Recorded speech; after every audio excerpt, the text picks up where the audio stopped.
Member of National Regulatory Affairs Committee, Confederation of Indian Industries, and so on. Previously, Madhu was Corporate Legal and Compliance Head at Questcor, one of India's largest private sector employers, where he held a technology-driven approach to labor law compliance. As the founder of Simpliance.in, he pioneered India's first digital compliance platform for labor laws. His experience includes leadership roles at multiple companies like TeamLease, Volvo India, where he managed corporate legal affairs and compliance automation and HR operations across multiple jurisdictions. A thought leader in employment regulations, Madhu actively engages in policy discussions, tripartite consultations with Government of India, and advocacy of labor-friendly labor reforms. His ability to blend with legal expertise with technology has transformed compliance management for businesses nationwide.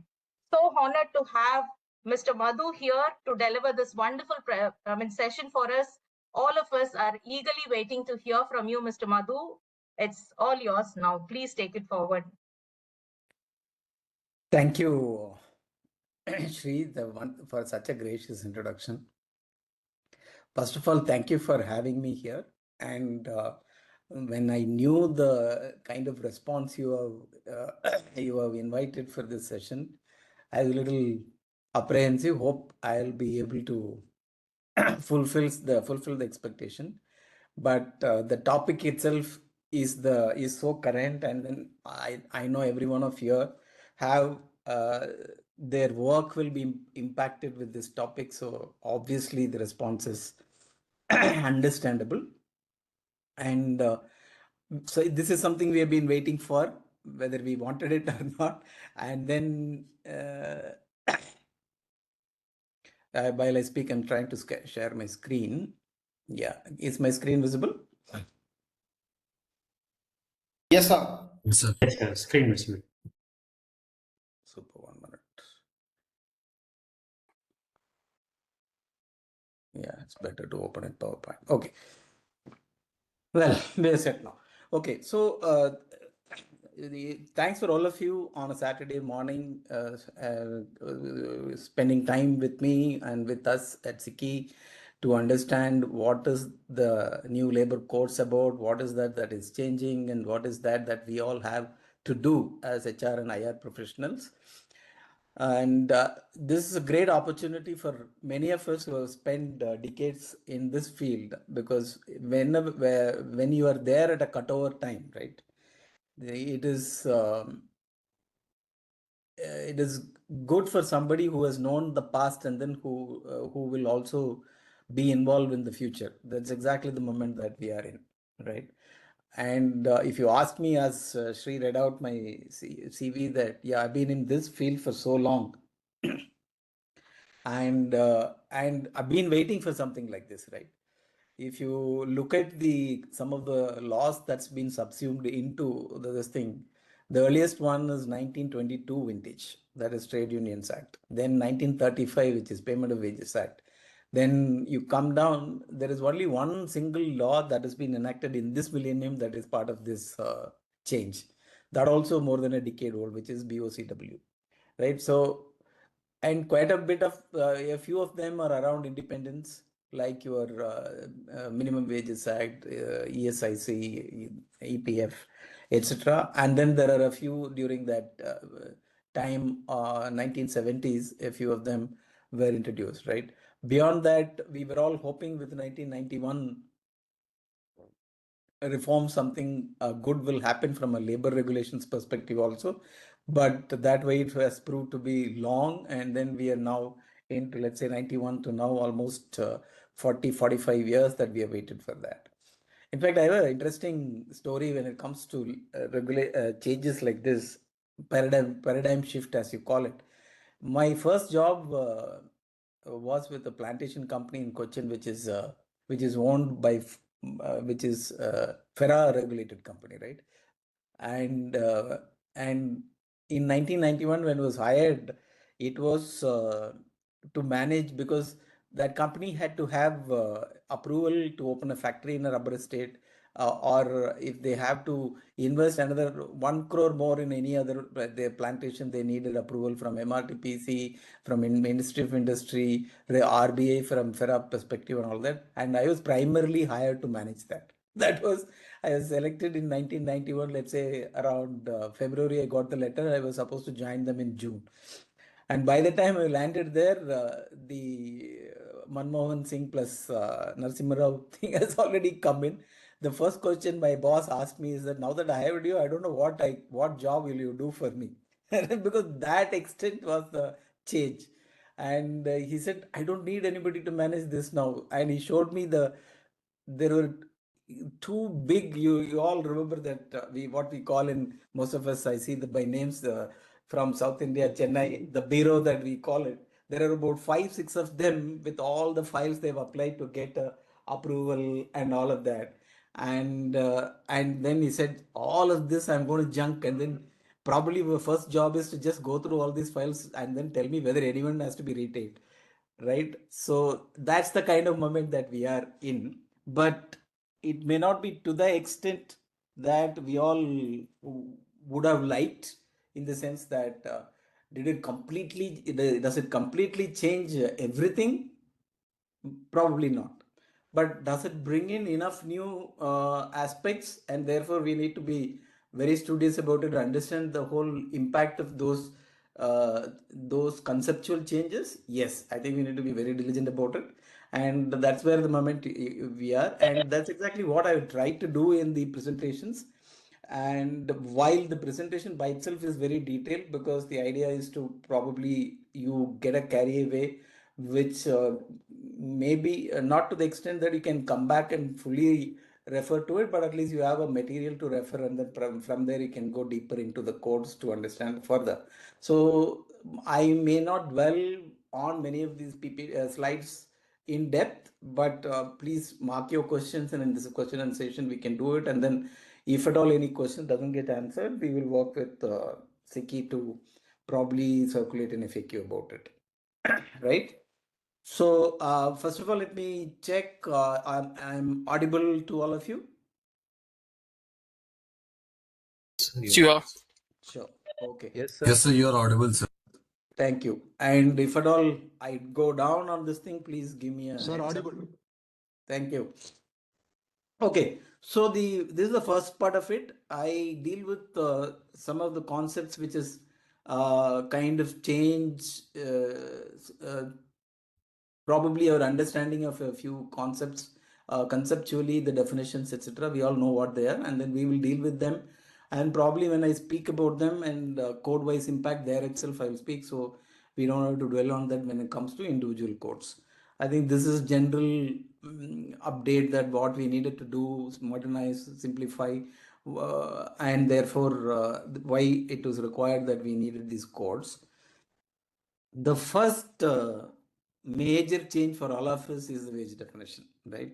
And wage definition is common across all the labor benefits, labor concepts, labor, whatever that if there is a protection offered based on a wage, if there is a social security offered based on wage, if there is, let's say, threshold based on wage, all of them have been, we all are used to different definition for different laws. And if you really look at it, why a particular wage definition, a particular law has a logic, and that's why it was different. But of course, the multiplicity of definition created confusion while it is understood. And once you try to make it common for all these benefits, which have different purposes, there is going to be impact. That's exactly what we are seeing now, right? While it is pretty simple from a perspective for minimum wages to have this definition this way, but when it comes to gratuity, probably it has a different impact. And it is also not because of the fact that by concept it is different, but it is also because of the fact that we have been practicing what goes into as a base for gratuity in a different manner than what we would really look at minimum wages, right? So that's where this, I think many of us are concerned from a perspective of what's going to happen, etc. But it is also true when it comes to such clarity that this is the definition across all benefits, has a long-term impact from a perspective, not too many disputes, you don't have much scope for many of the disputes. I'm not saying wage definition by itself will not create new set of dispute, therefore jurisprudence, which is likely to happen. But with that prelude, let's go into what is wage definition. I've just given a very simple example. So the leftmost column is where I just verbatim picked up the definition. If you look at the inclusions part of it, is very, very widely defined. And this is not new. If you really look at it, almost all wage definition had this part, right? Which means all remuneration, whether by way of salary, allowance or otherwise, expressed in terms of money, are capable of being expressed, which would, if terms of employment expressed or fulfilled, be payable to a person employed in respect of employment or work done such employment, right? And then they said included basic pay, DA and retaining allowance. One mistake we should not do is that inclusion is only these three elements. It is not. You need to, before that word and included, you need to really look at all the words that is there and impact of that. My interpretation of this is, for example, the special elements will be part of the inclusions. There are other people who still maybe interpreting differently, but my sense is that that will get included. When we see some of the illustrations for gratuity, we will look at it. Then the exclusion, so that they have listed the exclusions. There is bonus, there is value of house accommodation, there is PF contribution, conveyance or travel allowance, some pay to defray special expenses. Please have that E is very critical, house rent allowance, remuneration payable under settlements and awards. You need to be careful. Remuneration payable and settlement and awards. If the settlement and award decides, let's say, a gratuity differently, or settlement award probably has a one-time settlement, this thing, that may not fall under the remuneration. So all these things, there are nuances to it that we need to understand. Any overtime allowance, this again, there are multiple interpretations. My way of looking at it is, there are employers who don't give overtime as such for a little bit of an extra time work, but give an overtime allowance whether you work overtime or not. My sense is that's what the element involved here. And any commission payable to an employee, again, commission is little dated, because I don't know how many of us in our appointment letters or terms of employment have commission and all that. Probably there are people who are involved in sales. We may still have it, but it is still a term which is dated. Gratuity on termination, retrenchment, etc. The last two are typically termination, and the last part is deemed wages. That is, the wage finally will be determined by this part, which is, you have the inclusions, which is what I call them wages.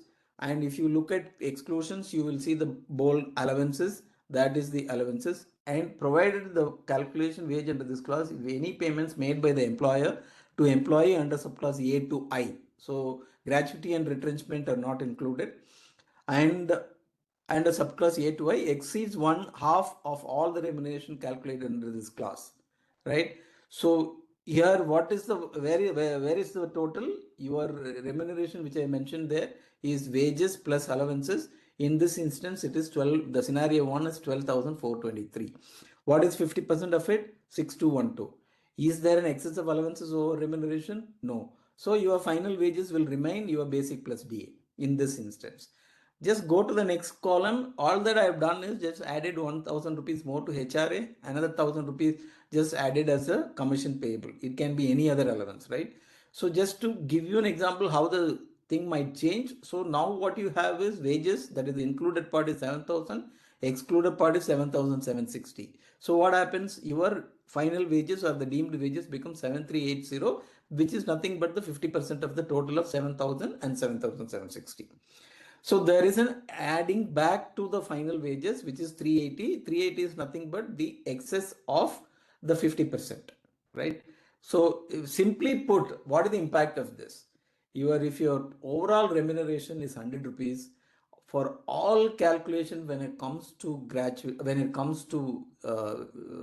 base, that determines a benefit, that determines a contribution to a benefit, that determines, let's say, over time, all of them, the base will be from here.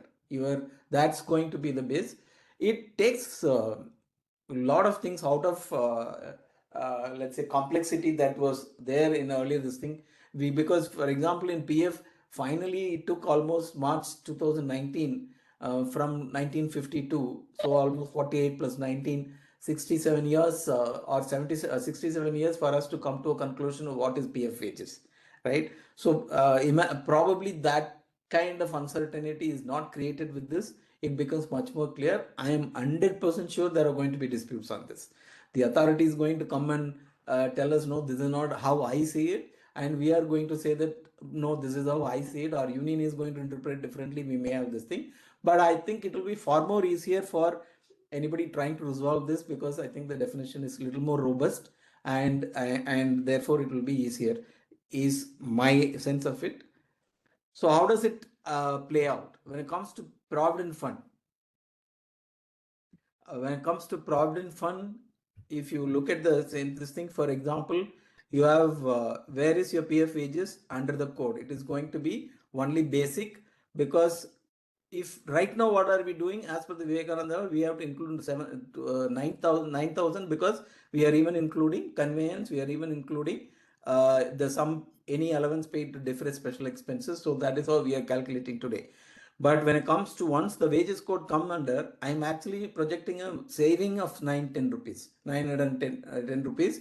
But then this may not be always the case, because if your PF structure or your wage structure is good, you have a very low basic, this will be on the other side. You may end up paying more because the structure, and that is the intent of the government. Government does not want the way the employers have been doing, or some employers, at least I'm not saying all of us, being doing to kind of keep the base low, and therefore contribution is also kept low.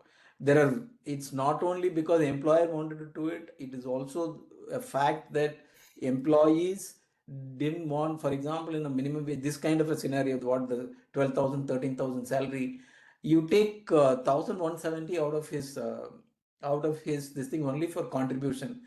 I think that's where we face resistance. Probably that is where we were also motivated to keep the salary structure that we had. But that is gone out of the window. So that will at the lower level, I am of the opinion that it might benefit. The contribution can come down. Possibility is there, but at higher levels, probably where you are looking at salaries beyond 50, 60,000 and all of that, where base is already beyond 15,000. I'm purposely bringing in 15,000. It's interesting, many of us have not noticed. If you look at the notification implementing Code on Social Security, it has a table below. It says that 21/11/2025 is appointed date for the day on which this is implemented, but these are the following sections implemented. So if you go down, last but one line is about 164. In 164 is the section which says the following acts are repealed, and then there are 9 acts that get repealed. But in that it says item 1, 2 and 4 to 9. So 3 is missed out. You know what is the 3? The third one is the Employees Provident Fund Act. Many of us have not noticed it. So technically EPF Act is not yet repealed. So this all will be relevant only after that particular notification also comes. My understanding from the ministry is that they are wanting to be clear with regards, because there are EPF Act has 3 schemes, as we all know. They don't want any confusion created because of this, so they want to re-notify it under the code and then bring this into effect. But they need not have done that. If you really look at, there is a section which clearly says once the act comes into place, these 3 schemes will continue till the new schemes are promulgated under the code. But whatever it is, probably they wanted to be extra cautious. So technically, as we speak, Except for PF Act, all other act is no longer exist, right? So these calculations will be relevant only when it is, though that also is notified. My understanding is that that will also come pretty quickly, right? But when it comes to gratuity, yes, I see.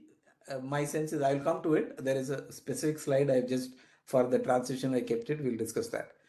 So this is generally the impact. Essentially what I'm saying is at a lower salary, if your wage structure is already not very skewed towards special allowance and all of that, you may end up saving a bit and probably giving a little more money on the hands of the worker or the employee.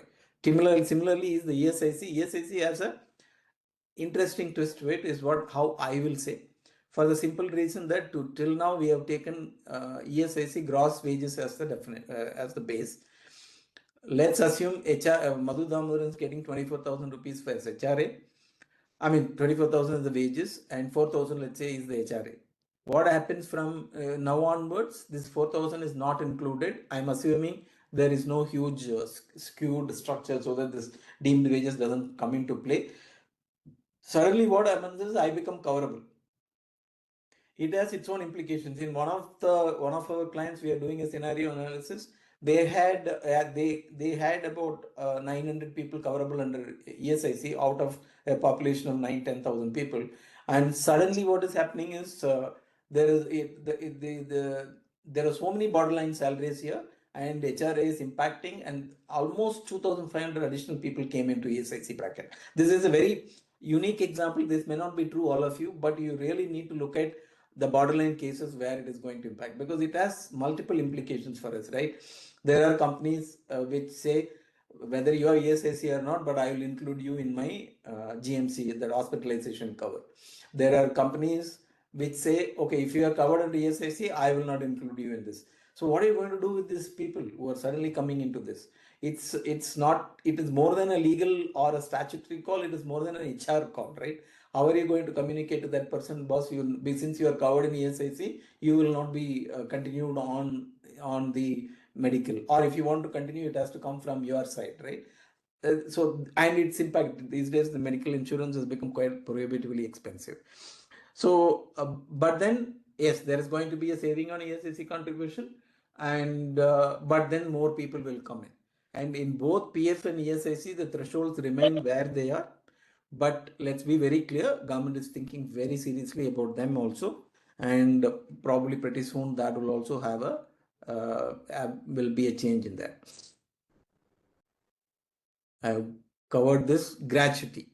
This is where the wage definition is going to impact all of it. This is just, I took one actual pay slip and put the numbers there. So look at the basic DNS allowance and then special allowance, which is because I think whoever is the one who is responsible for the CTC concept and the special allowance, which is the balancing number, I think if we all can lay our hands on it, we will all be ready to probably give him a few blows. Is the kind of impact that it is creating. Look at that. So currently your basic for wage gratuity calculation will be 21,960 plus 3,294, right? But as I said, I strongly believe special allowance will go into your included part. What will that mean is immediately the wage base will be 62,220 for gratuity calculation. Has it come into effect? It is. If somebody is leaving today and today is his last date, if you have to calculate his gratuity, you will have to calculate it from the new base. Okay. Hold on here. Don't this thing, because there are some representations from industry bodies which has gone into the government, because government seems to be hinting that all of this implementation will happen only after the rules are published, right? Finalized. Unfortunately, legally that may not be the right thing, because unless otherwise there is a section which says such rules as may be prescribed by the central or appropriate government, all other sections have come into effect. And these respective acts have already been repealed, right? So therefore, my interpretation as a lawyer, if I am advising my client, that's what I will say, because otherwise it will be irresponsible on my part. So from that perspective, you have to be very careful about. So what's happening is suddenly, I just give my example only whenever I get into these webinars. I retired from my earlier employer. and I got my gratuity on my basic. Let's say that was 1 lakh, right? If I were to retire today, I should have got my gratuity on a base of more than 3.5 lakhs, right? So imagine what I had lost, or the reversely, what is the impact? And we all know gratuity when it comes to what is the definition of payment of gratuity? What is the calculation, right? It is loss drawn wages into whatever be this. And the loss drawn wages, today's definition is 62 to 220 in this instance, right? And because, and it doesn't matter your employment started with this thing before the code is implemented, because that does it's an irrelevant date as far as this is concerned, and therefore it has a retrospective impact. That's where you all have to really take your pen and this thing, calculators, and calculators not enough, you may have to get your actuary and look at what is the impact of this. And you need to really restate your liabilities, past service liability as they call it technically, and you really need to be careful about future as well. You need to do something about this special allowance. In this case, on the right side, I tried to give a suggestion. I'm not saying you will have to rewrite the entire 62,000 into different allowances, but you need to be smart about how we are rewriting that. It has to come into that definition, some pay to defray special expense. You'll have to see in your scheme of things, the way you work, what is your operation. Accordingly, you need to define those allowances. Don't do just for the sake of doing it, because there is a possibility the authority can come down and then say, boss, till yesterday it was this, suddenly the act became, and then you have changed your wage structure. So I'm not saying that law prohibits that, because employer does have a prerogative to change the wage structure, and therefore make a, which might have an impact on the benefit payable.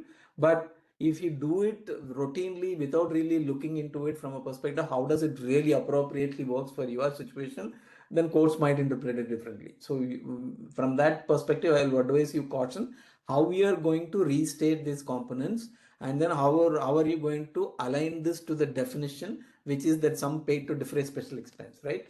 It could be a telephone expense allowance, or it could be fuel allowance, because these are feet on the street people who go on the field.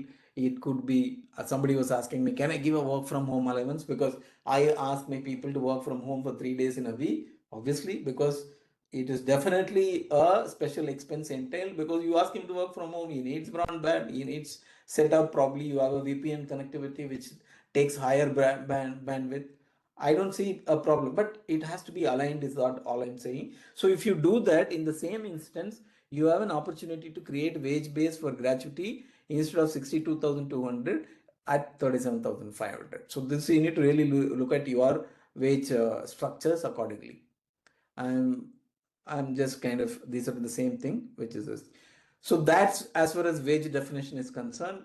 You really need to be, I think all of us have understood what is the impact of it, but keep careful. The other question that might come is, am I required to pay maternity benefit also on the same wages? Am I required to pay overtime also on the same basis?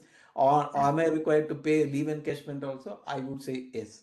Maternity benefit, the relevant portion, cut paste copied Maternity Benefit Act to the chapter 6, I think, of the Code on Social Security. There it says average wages for blah blah blah, right? But the word wages is there. Wherever wages is there, it is the definition. Similarly, overtime also. The rate, normal rate of wages is where the overtime, as far as it's concerned. Wherever wages comes, this is what is the definition, right? So probably there is an element of for example, I can't say this when the union leaders are there. Probably these days I spend too much time with them in most of the tripartite concern, and also when I sit in the CBT where you have counterparts there.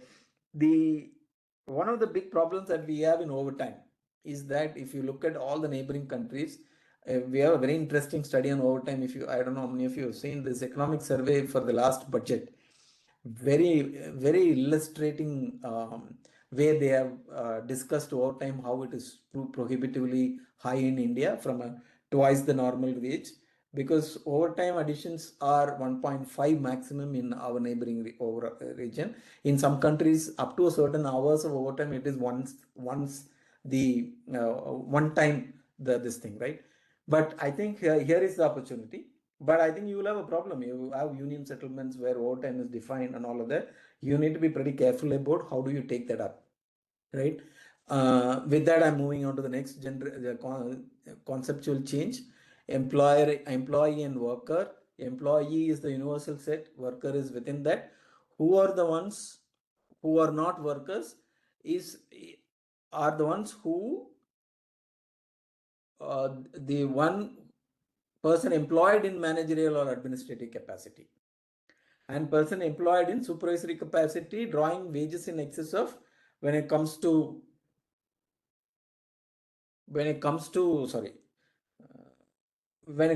code on wages, it is 15,000. When it comes to code on social security and other three codes, it is 18,000, right? Not other three codes. Code on social security, there is no threshold, there is no definition of worker only, because that applies to everybody. And worker in IR code also 18,000. If some people ask me why it is 15 or it's simply code on wages got passed in 2019 and other two codes got passed in 2020. Probably that is the only reason I can give you. So even a supervisor will be a worker if his wages is below that. Now we are all need to be very, very careful about this, because I learned this downstream compliance in one of the webinars recently, where every single compliance or what we call downstream compliance is very, very, very what you call at the navel tied to the definition of worker. Take for example, I'll tell you next this thing. See, code on wages is applicable to all employees. There is no mention of worker there. Code on social security, again, to employees, so it doesn't matter.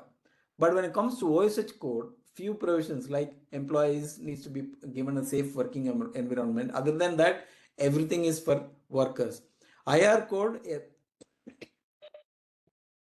except for mentioning who can form unions, in which employees also can form unions, everything else is about workers. So codes where it applicable, also IR code and OSH code, for example, working hours, overtime, annual leave, weekly wages, right? It is all related to workers. So if you don't have this concept clear, who is your worker at this individual level, you will have serious consequences out of it. It's no longer because we all have this very lackadaisical approach when it comes to our staff who are doing administrative work and all of that. In the sensory in administration, people sitting and keying, for example, in your accounts team and all of that, they are the ones who do donkey's work, and then we all think that their salaries are high, so they are not workers. Sorry, if he is not a supervisor, but he is, let's say, an individual contributor, just does simply entering an invoice into your accounting system and all of that, if you cannot bring him under these exceptions, right? Persons employed in managerial or administrative capacity, you need to be very careful about it, because they will become workers. I have had arguments with some of my colleagues in IT industry, and then I told them, boss, you be careful. You're the person who's writing in code. If you can't bring him into this category, you will. The counter punch or counter argument I get is, no. When he writes code, he has to take decisions. He needs to be very, very. He has to have a lot of discretion and all of that. I agree.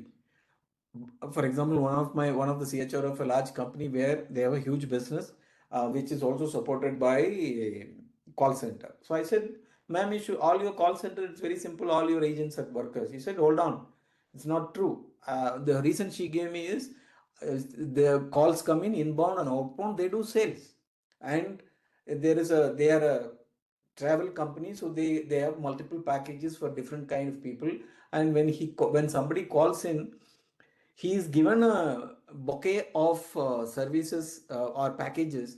So it is that person, that call center agent, who decides and then says which is appropriate for my customer, and then accordingly sells it. So there is an element, lot of discretion, there is a lot of decision making involved. So I would not like to call him a worker. Very good. So what do you need to do? You really need. So I asked her, do you have a job description? Do you have that mentioned in his appointment letter, employment contract? Do you have something very clearly spelling this out in your HR policy?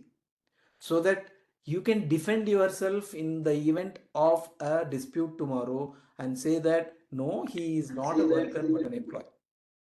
So that's the importance of this. I think all of us needs to be very careful about this, how we are going to handle this. I'll tell you one simple example: standing orders, right?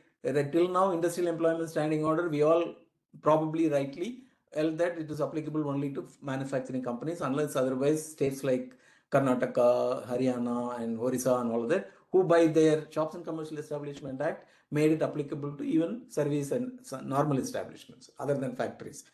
But now it is not the case. Under the IR code, it is applicable to any establishment which has more than 300 workers. Right? In the same instance, which I am saying, they have a call center. Let's say there are 300 agents or 500 agents sitting there. And then, of course, other administrative managers staff, let's assume another 50. If they have to be sure that they don't have to apply for certification of standing order once the IR code comes in, which has come in, 6 months is the time you have. If you want to be sure of that, then you need to be very clear about who is your worker and who is not your worker. And just one single example. There are multiple. We can you now that you have the idea, you can definitely go and look at it. All of you might have already looked at it. Then definition of employer. This is I wanted to highlight contractor there. This is the same definition across all this thing, but it never had contractor very specifically mentioned in the definition of the employer. It has both benefits and advantages, but for a principal employer who is heavily dependent on contractors, it is good only from a perspective that in a particular establishment, for the contract worker, with the absence of this term in the definition of employer, it is the principal employer's representative who is always targeted. Let's say there is an action. Let's say some of your person, any contractor complains to an authority saying I'm not being paid wages in time, or I'm not being paid minimum wages. The authority will he will always issue show cause notice to the principal employer, right? And of course, I've been on the other side being representing the contractor. So I always go and implead myself saying, no, I am the employer. This is the contract. He is my employee. So implead me. Sometimes the more smart labor officers said, no, I don't want to say. For me, he is the employer. I see you. If you want to represent him, come and represent him. But I will not have you as one of the parties. That may not be the possible going forward because he is an employer as well. So that is something which means you also need to be very careful is what kind of contractor you are engaging. If he is a contractor who can fulfill his role as an employer properly, paying wages timely, paying minimum wages, paying statutories correctly and all of that, then this layer will protect you as a principal employer. So that's an opportunity. But then it is a problem because if the contractor is not there, and obviously in any case it will fall back on you. Fixed term employment. This is a new concept. It's no longer a new concept. I think first of all, people who know IDEAC better than me, many of them are here in this thing, and it is not something that is not already there. Retrenchment definition very clearly excludes any termination because of affluence of time on the as mentioned in the contract, right? But having said that, 2017, when model standing orders were amended to bring in this concept, is when officially it got into the law books. Maybe you can claim that. Now it is part of the labor law itself. So there are two codes which define, which is your Social Security code and which is your IR code, right? Now, again, here we have been given complete freedom, right? I remember I was part of the initiative of CII where it was a tripartite move to get this done. The more than union leaders, employers have recommended, please put some restrictions there. Say, if you are 100 people, more than 20% cannot be fixed term employees. Or say, this fixed term employment cannot be more than a certain period. Government that time said, no, we don't want to restrict you. We want to give you. We are expecting you to be responsible about it. Right? And the same argument has happened if you look at the discussions or debates in the Parliamentary Standing Committee when these things were discussed. The same argument, government stood by this thing saying, no, we want to give a free hand and we are expecting employers to behave responsibly. Here is where we all as IR and HR professional, we need to be careful about how are we going to implement this. Let's not do indiscriminately. I have been asked questions in some of the conferences and all of that. Can I, all my 100%, can I shift them to 50? Because logically it doesn't sound good, and if you're not logically good, if it becomes a dispute in front of the court, you will be found wanting, and then what we got as a freedom should not be restrained because we misuse it, and then courts come up with a different interpretation of it. So another important aspect is gratuity will be payable for fixed term employment also without waiting for the 5-year normal period. So I see a lot of discussions on social media, even on LinkedIn, where they're saying it is now gratuity for everyone. No, if your contract says it is for fixed term employment, then he is eligible for gratuity if he has served more than 1 year. I made an emphasis on contract because I was with another client. They had large contract workforce, and their contractors always issued a fixed term employment letter, right? And it is a 11-month letter. Out of about 10-15,000 population, about 2,000 have already completed 5 years, but there was never an action saying your term has come in, this is your new appointment letter, all of that, nothing. And they have about, out of this 15,000, let's say about 70% of them who have completed 2 to 4 years. Now they're asking what happens now. I think what happens now if somebody leaves now after 4 years or 3 years, also you'll have to pay, your contract has to pay gratuity, and he's not going to pay it from his pocket, he's going to come and claim from you. Another important fact is Payment of Gratuity Act, there is no clarity as to for contract labor's gratuity, who is responsible. We all know some of the high courts, particularly Maharashtra, Bombay High Court, in one of the cases, I'm not getting that, very clearly mentioned that contractor is responsible as an employer, but if there is a contract between the principal employer and the principal employer, he can ask the principal employer to pay it, but it all depends on how the contract is worded. Now, with the Code on Social Security, my interpretation is even gratuity, if the contractor doesn't pay, it will come back to principal employer. So it is pretty clear. So you need to be very careful about that. So the FTE has a lot of opportunities, but FTE is also forcing you to look at how you are engaging your contract labor, which is where today FTE is, but it gives you a huge opportunity to look at your workforce mix and then see, can I now engage a few this thing? And in fact, in one of the conferences in Chennai, only one of your very prominent business house is CEO is there in the conference, and then he was speaking about the Gen Z and Gen Alpha and all of that stuff. So he was saying most of my HR and IR, even my operational line managers come and tell me this is very difficult to handle them. They are this, they are that. So he was telling me, boss, let me be very clear. His response to them is that they are the majority today in India. So you better learn how to deal with them, how to engage with them. And if you are not able to, the problem is yours, and then maybe we will have to find somebody who can handle them. Right? That's the reality. There is a reason I brought the discussion here. See, FTE gives you a huge opportunity to probably deal with this generation who for whatever I think it is right only from their perspective that they do not really want to have that long-term commitment. So right now we are not sure how, okay, I really do not want to engage him. Probably I have he has some special skill, and she can do that for me, but I still will issue only a full-term normal employment letter. But these youngsters, when they see it, why no, I don't want to give you 3 months notice, etc., etc., all those things will, I know many youngsters who have said, no, I don't want to commit myself, I can't give you 3 months notice period and all that stuff. And then they've declined offers. Here is the opportunity. Call them, give them, boss, this is what I have, a very specific requirement for you. You seem to be suited. Take this, 3 months is what I think it will do. You do an estimate. If it is 3 months, I'll give you a 3-month contract. You finish it or don't finish it, you can walk out. I think it's a huge opportunity to kind of engage with this generation.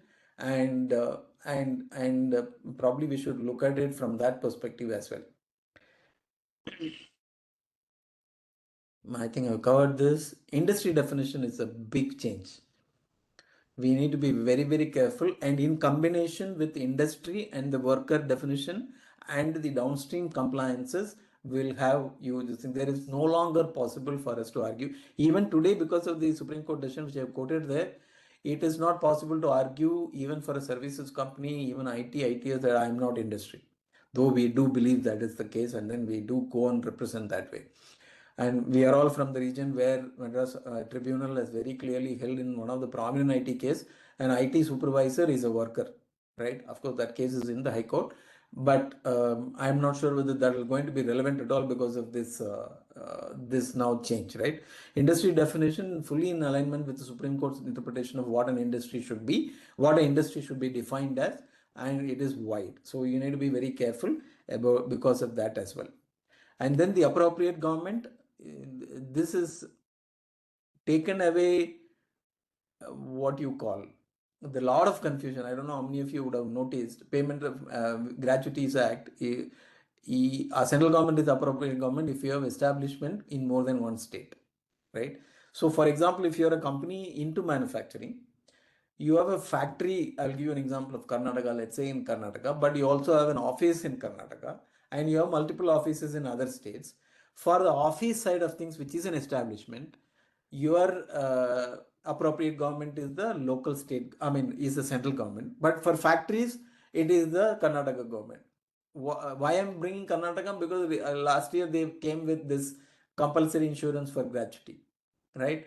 And technically for one part of your this thing, it's not applicable, but factories, you have to comply with that requirement. All that confusion is gone. It is very clear now. If you are in a state, mostly if you're not under the authority of the central government, like some of these banking, telecom, etc. For all other establishments and industry, it is the appropriate government in the state. Rule-making power, it's kind of on the same lines. For example, if you look at the various codes, standing order related, security, social security, this thing, recognition of trade union or federation of trade is central issue, creche facility and distance for the same, etc. Those kind of provisions, it is the central alone can come up with rules, which is good because then at least we will not deal with this thing, variations across states. But state government, there are these Union Organized Workers Board and all. See, there are each law you go and see, then you will understand who has the power to do what. Then transitional provision, I want to spend some time here. There is this lot of confusion, and I am not sure the government is also helping because they keep going and saying that no, rules will be notified, will give you time and all of that. But the way it is worded, there are repealing clauses. I gave you an example of social code on social security. Only in code on social security notification and code on wages, there is this table and certain sections are omitted.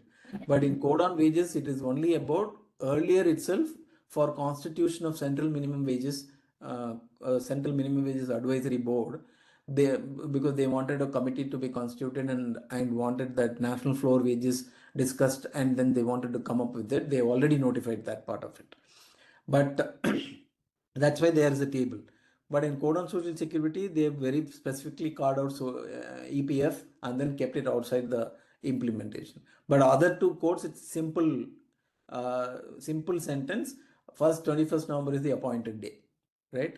So they are all the substantial provisions which are not dependent upon rules is already in place because the parent acts have been repealed. Now, what happens to the rules? We don't have a rule, and if there are no rules, then how are we going to do it? So, for example, I'll give you an example of bonus, right? Bonus, there is a notification which says that 21,000, right? Payment of Bonus Act, this is it's not hard coded. It is the definition of employee which keeps the threshold at 21,000. And then in that definition of as may be prescribed by the central government by way of a notification. So the latest notification is 21,000 by central government. Therefore, What the saving clause in the repeal section very clearly says, till such notification as required under the code are notified, existing notifications, so long as they are not contrary to any of the provisions of the code, will continue to be valid, right? So that is why even today it is 21,000. But under the code on wages, it is the appropriate government which can fix the threshold. So there is a complication we may get into. Tamil Nadu may fix it at 21,000. Kerala might say 30,000. So you need to be a little careful. That is some problem that can come there. We will wait and see how that goes. But for the confusion that we are all in about when is it effective, the straightforward question that always comes is, if one of my employees is leaving today is his last date, how do I pay gratuity? My answer is as of the new wages, right? Because of the fact that that's how the notification, that's how the construct of the repeal sections in each of the code is mentioned. So we need to be aware of that. But I do believe there is discussions happening with industry and ministry. Let's also keep an eye on that, but also be prepared that this could be the date. I mentioned that appropriate government, I've already talked about. Yeah, no, the inspector come facilitator. Hopefully that means, yesterday I saw an interview by the Labor Secretary. She has really recognized the fact that there should be a lot of opportunity to deal on and relearn with the labor enforcement authorities and the officers, and they are saying that we are conscious of it. We are launching a huge opportunity. I mean, getting them all skilled and reoriented, etc. towards this. Hopefully that happens, because otherwise the intent of the code will be missed. Compounding offenses, we all know that many state governments have already brought them into their respective labor laws, but it is now available across all labor codes. Reduction in compliance burden. Central government is putting out saying that registers from so many to 1 or 8 or like that. I also do think, but we will have to see the fine print of the final rules. Okay, so let's wait for it. But I still do believe that it's going to be substantially less than what we are today dealing with. So that's where the general concept is. I kind of took a little bit longer time with that, because I think that is going to be the basis for our further discussion. Now we have kind of 1 hour past, but we have got another couple of hours to cover the 4 codes in detail. Now we all know what code on wages is about, what are the acts getting subsumed and all of that. So let's go quickly into the key definitions. The employee definition, as we already discussed in length, but compare it with what was the employee definition in the earlier Payment of Wages Act is 1936. Minimum Wages Act, for example, you see, in scheduled employment, only for an employee who is engaged in scheduled employment, minimum wage notification will be applicable. I myself, and many of the times we have gone and taken a stand when it comes to this thing. This particular employee is not engaged in a work which is engaged in an employment which is scheduled, for which minimum wage is notified. You do not have that opportunity going forward.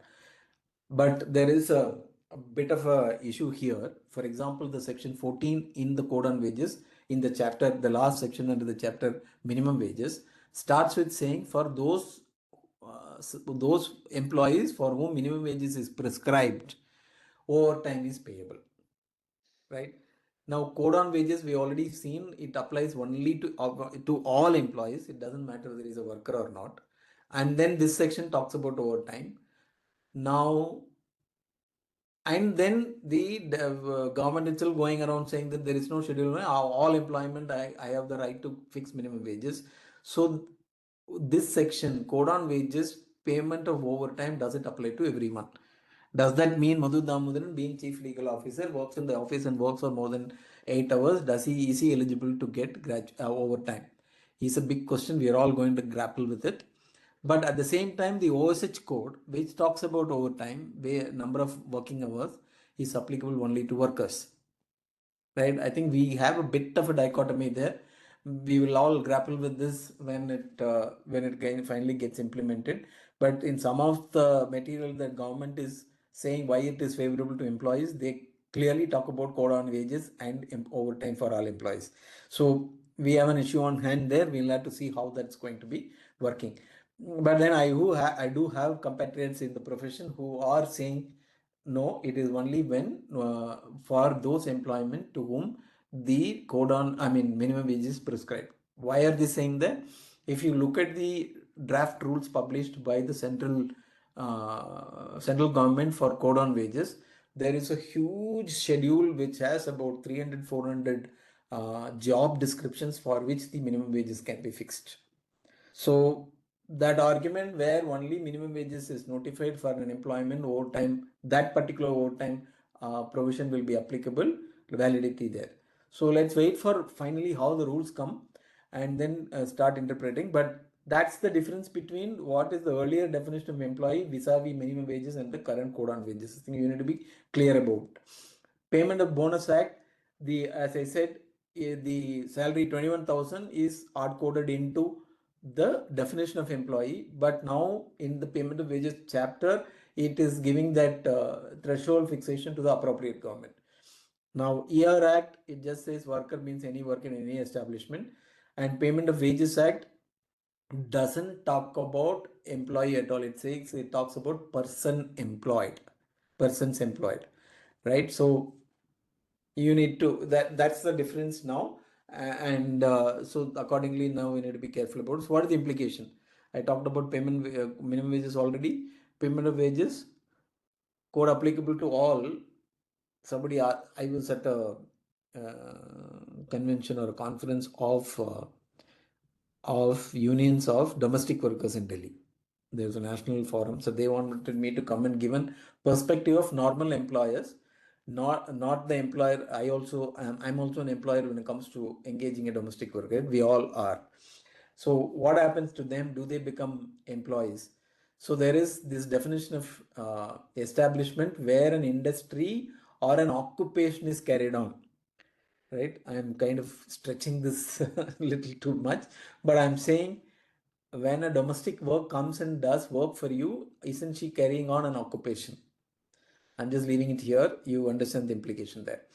Then payment of bonus there, code applicable to employees, definition does not include threshold. So the impact here, another definition is employer. I already talked about contractor being there. And why is it important? Then this is important, right?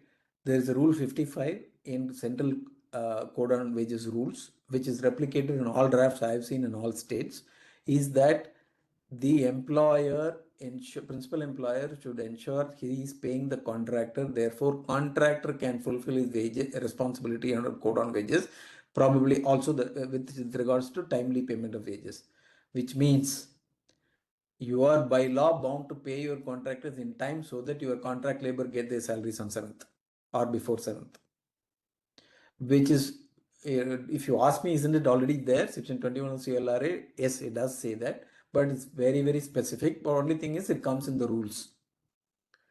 Similarly, the payment of minimum bonus. Here it's a very interesting twist to it, because in the Payment of Bonus Act, I come across this because I work on the contractor side so much. For example, a contractor who is providing workmen or a contract labor to, let's say, an university. University is an exempted from payment of bonus, and it is the same thing is carried on into the code as well. Now, the university as a principal employer will tell me, well, I'm not required to pay bonus, so you are to pay bonus. I don't care whether you pay a bonus. But as a contractor, I'm an employer under the Payment of Bonus Act, so I'm bound to pay minimum bonus to my employee who is also a contract labor. Now, I used to go and argue with my client saying that, boss, I don't care, I have to pay, but I am employing him only for the sole purpose that you wanted him. So whatever cost I incur, you need to reimburse. So I became very careful that contracts included this provision very specifically when it comes to contracts with some of the IITs and all that we had, and some of the big universities. They used to come back and argue, I don't want to pay, right? But now Rule 57 makes it very clear. Even an university, while it may be exempt, they have to still ensure that if they have engaged contract labor through a contractor, they have to pay the contractor. So otherwise the contractor doesn't pay, it will come back to them. It's made very clear. Contract labor definition, here too, this whole definition, all of them was only in the CLRA Act, other acts didn't have, right? Now that's not the case. Every single code has the same definition, and that's this thing. I think basically to ensure that the fallback happens and contractor is referred to in rules and all of that stuff like I just mentioned. So that's why they changed the definition accordingly. This is important when it comes to what is same work or work of a similar nature from Equal Remuneration Act to Code on Wages. It was mentioning only two sexes, but now it is all this thing, right? All gender. It is not to the traditional gender that you used to talk about. Again, second, same work or work of a similar nature, experience is brought into it. Otherwise, you have had experiences of these people, inspectors walking in. They always will ask you in an inspection, where is your Form D under ERA Act? Because you know why? That is the requirement. If you are not complying with, the fine was highest in the code in that act, which is 10,000 rupees. So your Right. voice is not audible, sir. Can you? Can you hear me now? Yeah, a little bit louder, because I think everyone is asking the same thing. It's audible. No, it's audible. It's clear. It's audible. It's clear. It's clear. Yeah, check very much the audible. check your bandwidth. Okay, Yes, some may be having an issue because of the bandwidth. It's audible for us, me also. Yeah. Clear and audible. Okay, now I moved my laptop closer to me, but I hope I'm visible because I'm only seeing my screen. No, Madhu, you're audible. Audible and visible. Very much audible, Yes, Madhu. yes. Well, it is audible, sir, for us. Thank you. Okay, so still since there are a few complaining, I've come to move closer. Hope for them also I'm clear audible now. Now, establishment definition. This also I will not dwell again on the domestic workers, but it has an implication there as well. See, this is where I said industry, trade, business, manufacture, and occupation is not defined. So that's where we have to be very careful here. Okay, particularly probably not all of us who are all part of traditional workforce. I mean, establishments, we may not impact, but some of the MSMEs and all that who may think that they are not an establishment, therefore code on wages may not be applicable. The establishment definition is very wide, right? If you look at Payment of Wages Act, if you read that, it's very clear it is applicable to only those where they really employed workers like factories and all of that stuff. And Payment of Bonus Act, it is not defined at all, right? ER Act actually doesn't have the definition. Even Minimum Wages Act only talks about scheduled employment, so it's not defined. But in Code on Wages, establishment is defined. So we need to be very careful. That's where the possibility of we as engagers of domestic workers, probably we are also an employer and our houses are also an establishment. I'm just leaving it there. Let's not stretch that. Oh God, what happened? I did something wrong. 1 minute, I'll just resume. Can you see my screen again? Yeah. Yes, sir. Yeah. Okay. I think my cursor was someplace and then I pressed it. Okay. Now establishment is done. This we have gone through. I don't want to dwell on it, but I thought I'll just give it to you. But finally, when it reaches you, have the ready-made this thing. This also we have dwelled around it. We have done this. This is an important discussion. Now we have seen commission being part of excluded allowances, and we all are going to grapple with this. What is going to happen to variable pay and incentives? Is this equivalent to commission? Let's assume it is equivalent to commission. This is going to make things very difficult for us and for our employees, even for enforcement. You know why? Let's say there are companies which pay incentives based on performance on a monthly basis, and that will obviously vary.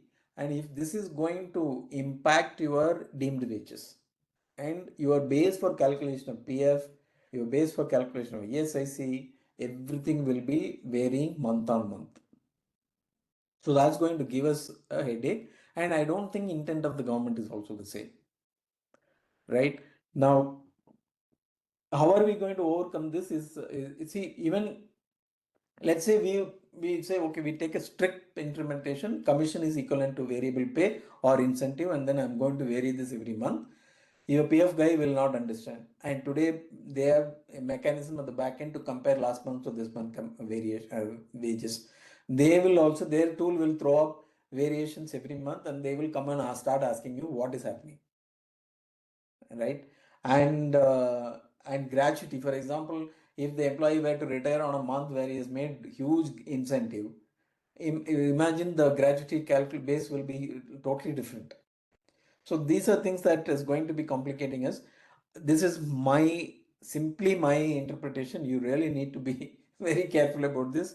Probably you should get this checked with your auditors. Everybody need to concur. I have 3 propositions, which is incentive is over and above the terms of employment. You please go back to the first portion of the definition, which is as per the terms of employment. Right? Incentive is over and above the terms of employment. How do we achieve it? I think you need to relook at all your appointment letters, your annexures, which talks about this incentive and all of that. And also, how is your incentive policy structured? How are you mentioning that? You need to clearly distinguish this from the wages that you pay for the work normally done. That's where I'm second proposition I'm talking about. Employment contract is beyond the employment contract. Third one is little preposterous for myself. It is about it's not paid monthly. Again, I think you should really look at from a perspective of, do you really want to pay these incentives on a monthly basis? Why don't you look at paying quarterly? There is this option there. This again, this is my own understanding of the law as this sounds, but I think we will all eventually be forced to look at something like this.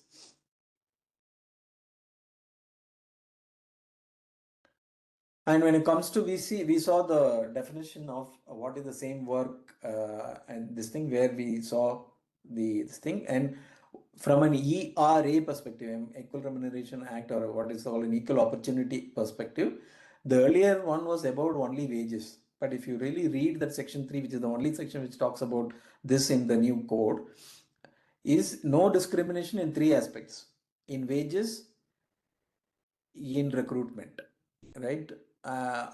So you need to be very careful about how you structure, how you do your interviews, how do you your recruitment process and all of that. So please ensure that that's taken care of. Minimum wages, if you really look at it, yesterday there was an India Today correspondent asking me, did you wish they have gone further than what it is? My immediate response was that after 75 years they have gone this far. I'm happy to take it. If you want 100, if they give you 2, take it and run with it, right? Having said that, if at all, if you really wanted this thing, this is Minimum Wages Act, how it is being fixed and all of that stuff, we could have been much more careful. But it is the same. No employer shall pay minimum wage less than minimum rates of wages. All that is just replica of what is there in Minimum Wages Act. But this is new, because there is no, this was there. We all know, who have read Reptaco's judgment, we all know what this is, right? The consumption unit is 3, and then food should be 2700 calories per day per consumption unit. Why 3? 2 children and a spouse, so 3, right? Adults, 2 adults, the worker and the spouse, and then 2 children, combining to be a single adult, right? A single unit. And then 66 matters of cloth, we know 72 yards mentioned in the Reptaco's judgment. Housing should be 10% of the this thing. All of this should be considered while fixing minimum wages. So what have they done? They just kind of, because as employees, I myself have gone and argued in the High Court in Karnataka, saying that Reptaco's judgment, if you really read the judgment, it is obiter dicta. It is not a ruling saying this is how minimum wages have to be calculated. So we used to argue saying that the government is not incumbent upon following Reptaco's judgment when it is publishing minimum wages. But now that will change, because this is, of course, this is in the rule. It is not in the code. In Rule 3 of the Code on Central Rules, Code on Wages Central Rules, and this has been replicated by all the states. And what are going to be the components of minimum wage? It is basic. See, here you need to be careful. Now, let us say minimum wages is fixed. Now, currently the wages definition under the Minimum Wages Act, it excludes only conveyance allowance, everything else is included. So we also know the Air Freight Express Supreme Court judgment, which says that you don't have to go by basic plus DA alone. Overall, if wages is being paid above the notified wages, you are compliant. Now, so what we used to do, other than conveyance, we total it up. If it is more than basic plus DA as notified, we argue that it is compliant. That argument could go for a toss, because we have to be a little careful. If basic plus DA is how the minimum wage will be notified, I don't see they will make it any different. If that's the case, your minimum wage, you need to be compliant at the wage level, because HRA is excluded. All other allowances are excluded. You understand what I'm saying? So your 50% of wages should comply to minimum wage notification. This can be a big change for some of us. It all depends on how your current wage is structured. So let's be careful about that. Procedure for fixing and revising minimum wages. National floor wages is a very important concept, which essentially means central government will say this is national floor wages, and above which only a state government can fix minimum wages. It cannot go below.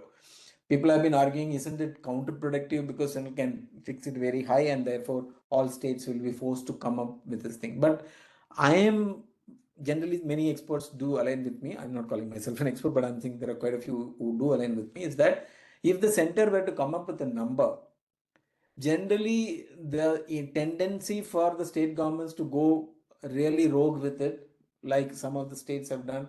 Karnataka, for example, now is talking about 23,000 being the minimum wage, and then going up to 34,000 rupees. Of course, that's in draft stage. It's being fought off. I'm there on the Central Minimum Wage Advisory Board in Karnataka representing CI, and there's this very bad argument and all of this going between two representatives there. And government seems to be hell-bent on going ahead with this, but the Supreme High Court has put a break there. You cannot go ahead without consulting me. So let's see what's going to happen. But then I'm saying, probably then we will have a central national this thing. Many states may not want to go too far above that, because I think states are also want to be very competitive when it comes to, they want more investment industry to come. I think this could eventually prove to be a good one for corporates who are spread across the country, and also for a kind of a baseline on which many states might align. But we'll have to see how it comes.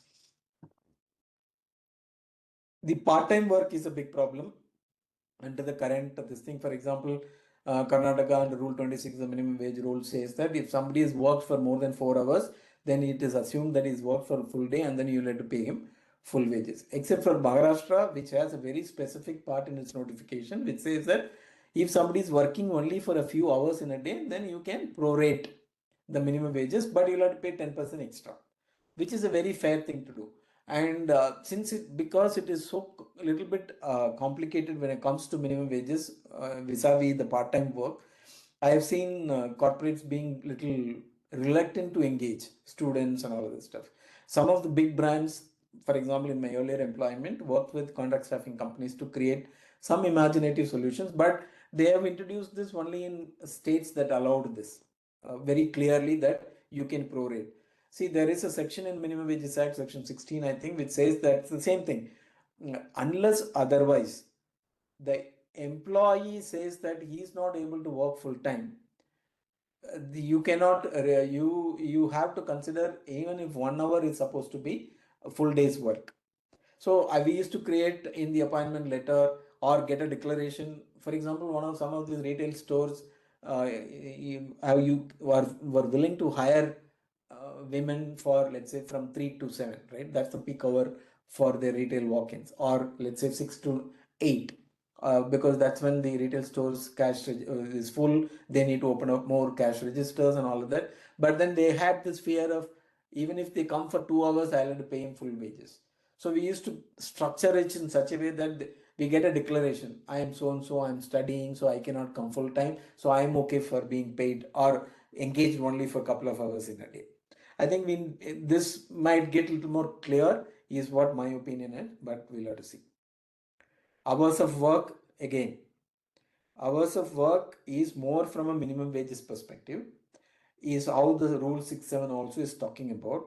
And I just remind you of the argument we had, whether the work, whether the only for those employees whom minimum wage is notified, is this applicable? If that is so, then we need to really worry about occupation OSH code, which talks about this only for workers. Otherwise, we have a problem whether this is applicable to employees also. And then payment wages aside, what does it prescribe? What are the wage period could be? It is very clearly now bringing out daily, weekly, fortnightly, and definitely you cannot have more than a month as of this thing. We have attendance cycle related issues here because 21st to 20th and all of that. It has already, because of the new ECR introduced by the EPFO, then we have had its own issues with that. When to pay daily basis, then at the end of the day, weekly basis, last day of the week, fortnightly within 2 days, and monthly basis 7 days. Those 10 days for more than 1,000 and all this gone. When to pay termination within 24 hours in the event of termination. But here be careful about, it is only about wages. It doesn't talk about gratuity and all that. That still is 1 month. Now, if leave encashment is part of it, if it is a worker, the OSH code is also talks about leave encashment also had to be paid within 2 days or 48 hours. So that you need to have really look at your alignment, your systems in place, and probably the moment employee serves you a notice, you need to start working towards that so that you can achieve this timeline. Deductions is again cut paste copy of existing provisions. I don't really see any major this thing. Bonus, I will discuss more or less. Again, much change is not there. Advisory boards, I don't want to spend too much time.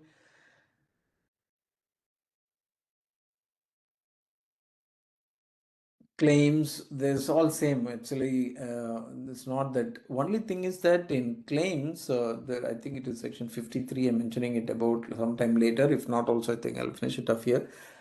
That's a little bit of a concern, because today, if under the labor laws, if you have to be prosecuted criminally, then it is the jurisdictional labor officer who is entitled to do that, who has to file the prosecution. He has to send the complaint to the magistrate, and magistrate has to take it upon this thing. In some acts, minimum wage act, for example, there is a 6 months limitation. So he comes and does an inspection today, and then he show causes you, you're not replying. He has to file the prosecution within 6 months. Many of us are, absolutely none of us are aware of this, right? If you actually, if you see what is the date of inspection which led to prosecution, if there is more than this thing, you actually go to the court records, you would have actually added a continuation of delay application also. As an employer, as a lawyer representing employer, I used to go and take that and oppose it. Therefore, the whole prosecution goes out of the window, right? But nobody does it. But here, sorry, I come back to the why I mentioned that is, under the code on wages, even an union, even an employee can directly go to the magistrate. That's a bit of a problem. And we have highlighted this. Some of the state governments, even central government, understood what we are saying. So in the rules, we said, even then, if it goes to the court, should come back to the labor officer and then see whether that complaint. Otherwise, what we are looking at is everybody who has disgruntled going and filing this against us under the. Of course, the magistrate has a discretion to take cognizance of it, but you never know. I've dealt with this. Compounding cognizance of offense imposition of section 53 is where the penalty. Yeah, section 52 prohibits cognizance of offense punishable under the code, except on the authority authorized. Except on a complaint filed by employee registered trade union. Earlier, it used to be only the inspector. So that's the difference I was talking about. This is very, very important. You need to be very careful about this.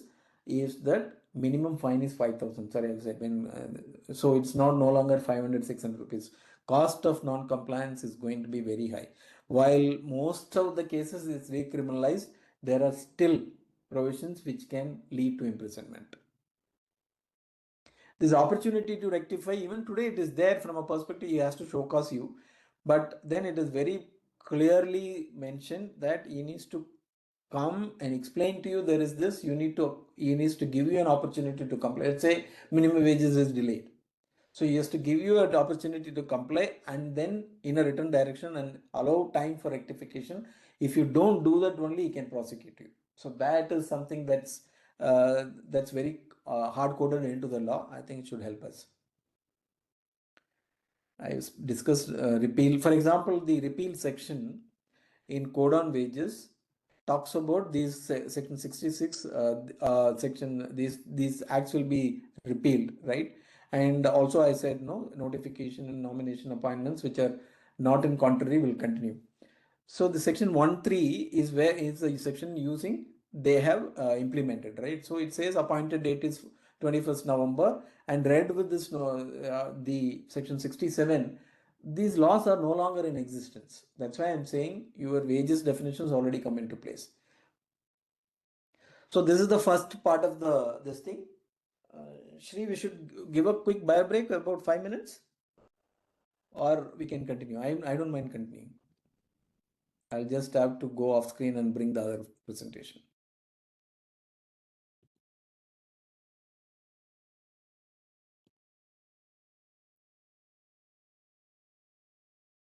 Hope I'm audible.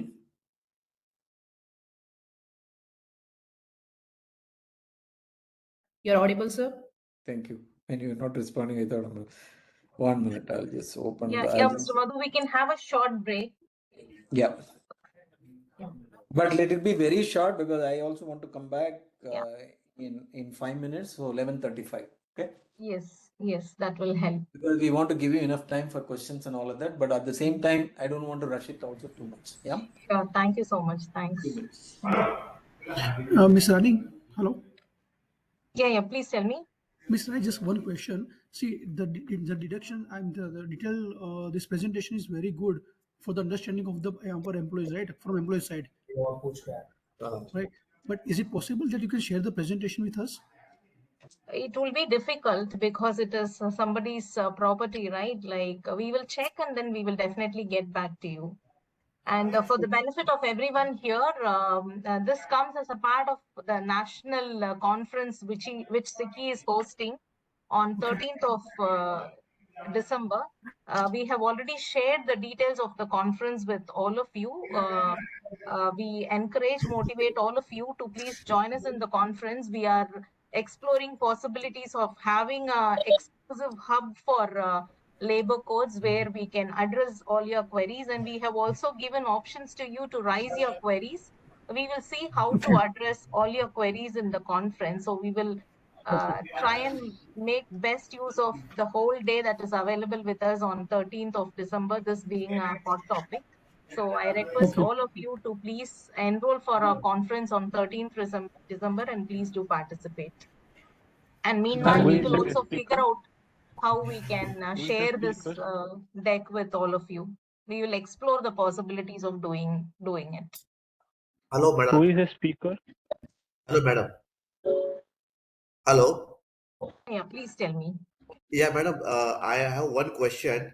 So it's regarding the calculation of overtime. So overtime is going to be calculated on total wages or total remuneration or the wages definition which is now available in new labor code. I will leave it to Mr. Madhu, but with my understanding interpretation, that is what Mr. Madhu started with, right? For all statutory purpose, be it gratuity or overtime or anything we spoke about. Now the definition of wage is going to be common, and that is what the first slide of Mr. Madhu.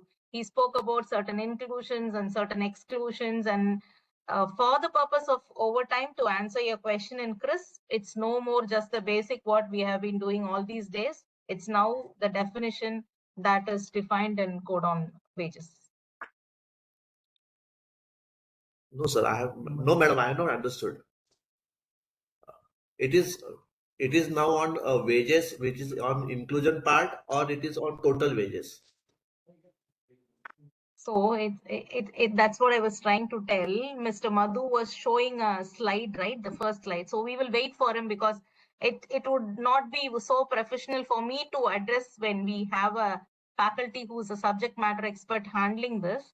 So what I'm trying to tell is, you please post this. Mr. Madhu had a wonderful slide.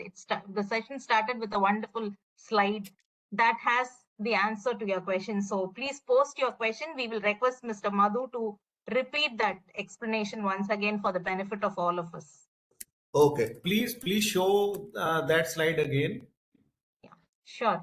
Please post Okay. your questions here. We will definitely request Mr. Madhu to explain it once again.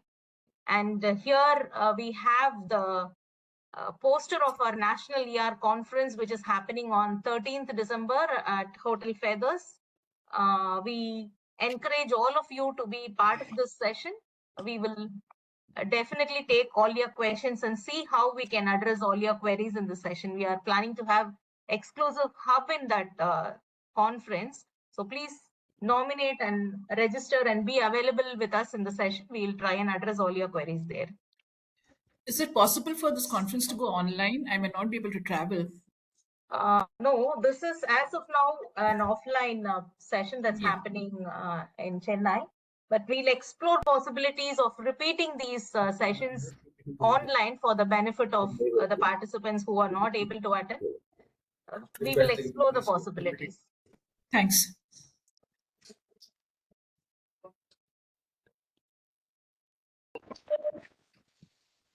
Ronnie, we can also share the conference registration link in the chat box so that people can click it and register for themselves.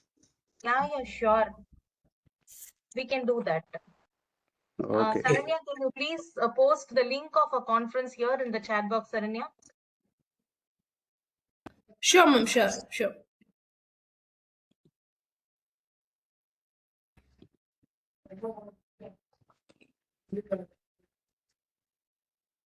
Shri, I'm ready. Yeah, thank you, Mr. Madhu. Thanks a lot. Yeah, we can go ahead. I think nobody wanted to leave even for a minute and then come back again. Most of us are staying back eagerly to hear you. Thank you. Thank you so much. Yeah, that is both a privilege and I don't want to call it a burden, but a responsibility, let's say. Thank you so much. Yeah. Thank you. So, so let's quickly deal with code on social security. So I'm kind of, let's say 11:35, 20 minutes to each of them. So probably by 12, let's take another hour. We should finish it and then probably we'll have questions and all of that. Okay, so code on social security, these are the 9 laws which has gone into it. If you generally say it's replicating all the existing acts, except that while it is only one section and few definitions when it comes to gig, I attend the ILO annual conference, which is the International Labour Conference, almost last 3 years every year. I get nominated by the government from an employer representative through EFI, Employers Federation of India, and there is a discussion going on in ILO about to bring a convention, ensure decent work and platform and gig and platform works. I've been part of those discussions. Last year it started. This year it continues to whether, and finally they will conclude there will be a convention, right? And India could proudly go and say that India is one of those first countries which defined who is a gig worker in the way that we have done. Of course, there are other countries, Europe and South America, many countries have defined. But you know what, they have actually defined, include them into normal employment, which will defeat the purpose. But India has really defined who is a gig worker and who is a platform worker, very clearly enunciating that. But in an ILO perspective, that's creating new class of employment, but that's exactly what was required from Indian perspective. So I just give you, from that perspective, it's a huge improvement. And hopefully now that code is notified, hopefully government quickly comes up and notifies the social security scheme also for them. But it is also another thing which is kind of what this has helped the government, both central and state, is that create a national platform for bringing all the disparate social security schemes into one platform, provide technology to below that, use our Aadhaar and all of that be the base, and then ensure that whether informal, formal, wherever they are, where there are workers, you just kind of bring them as something as suitable social security for them, and then they are all integrated into this overall social security infrastructure, which is the universal social security. All of you listening to me, I'm not sure how many of you are aware there is a what is called Shram Shakti Niti 2025, which is the National Labor and Employment Policy Draft, which is already released by Niti Aayog and Ministry of Labor, and that is going through tripartite consultation. And if you read that document, it's a 30-page document, but please, as HRIR professionals, you all need to know, because that is where labor and employment policy, government, and all of that moving. It is one targeted along with to be Viksit Bharat by 2047. I've been in this, I started working in this field, let's say 1991 onwards itself, literally. I have not seen a government giving such a foresightful thought to it and evolving a plan for such a long term. It's a fantastic document. It gives you the direction where the government is going through. I was part of some of the tripartite discussions where the minister himself passionately explaining this. Some of the officials who are involved in doing this, they've really thought through this very well. And I think you all need to go think. I think the fundamental to that is labor codes getting implemented. That's the reason why it has come through now. So I would request all of you to go through it. If you have any views on it, please give it to me. I'm from an Employees Federation of India. I actually requested Sri also to look at it, probably get feedback from all of you. We can give those feedback to the government. With that, let's move on. And why I brought it up is that in that universal social security is the objective by 2047. And if that were to be the legal background required for that is the Code on Social Security. And that's why it is important that this gets implemented. We are all worried about our PF, the normal, for lack of a better word, I call privileged workers, right? Because 60 crore workers who are eligible for this is today live contributors to PF is only about 7.5 crores. So it doesn't address almost 53 crores of people. So they are also workers, but our unemployment is 3.1%. So you must understand what I'm saying. So the government has to do something very quickly about it. And therefore the urgency from perspective, because we are a young population today, but we are not going to remain young. China's experience is very clear.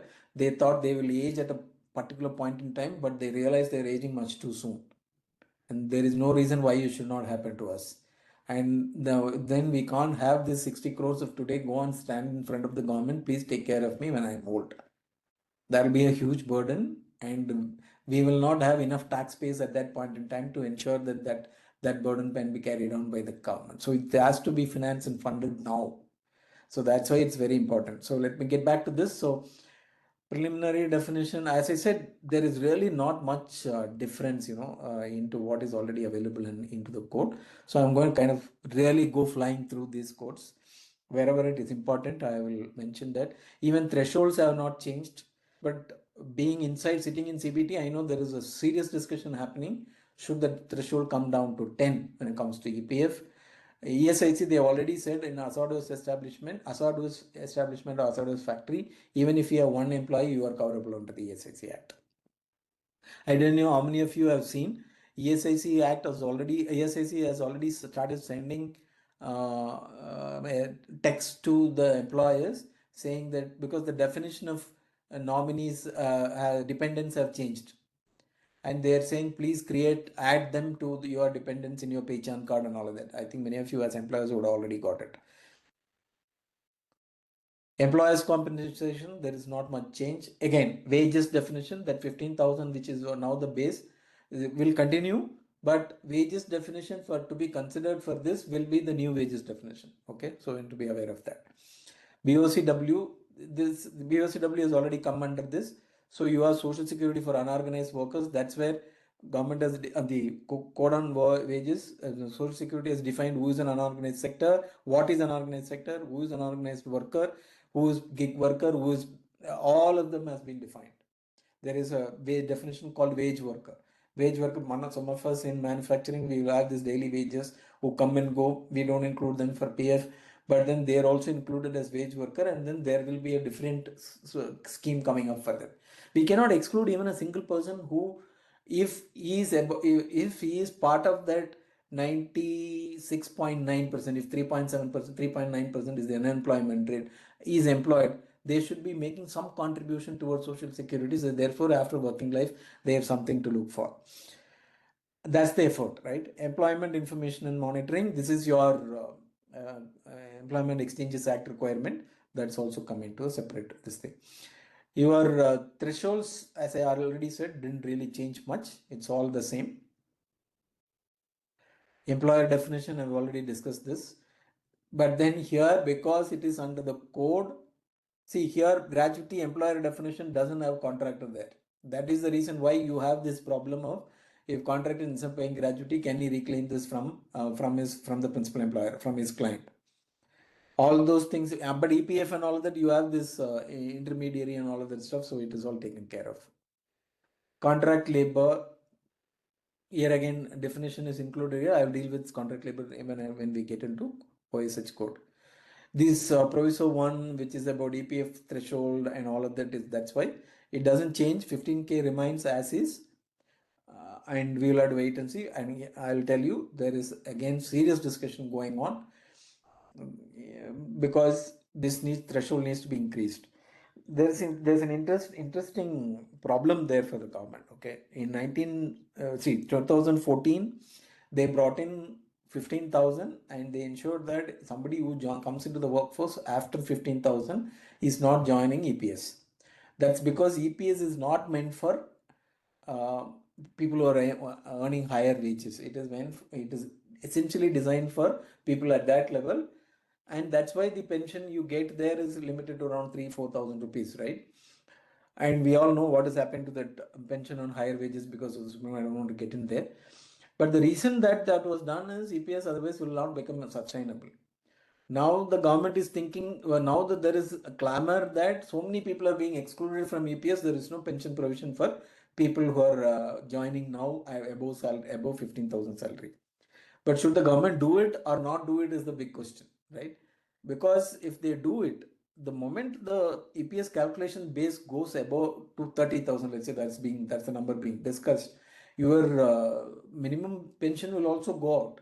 And this EPS is not there might be many people who know this pension, this thing, how it works.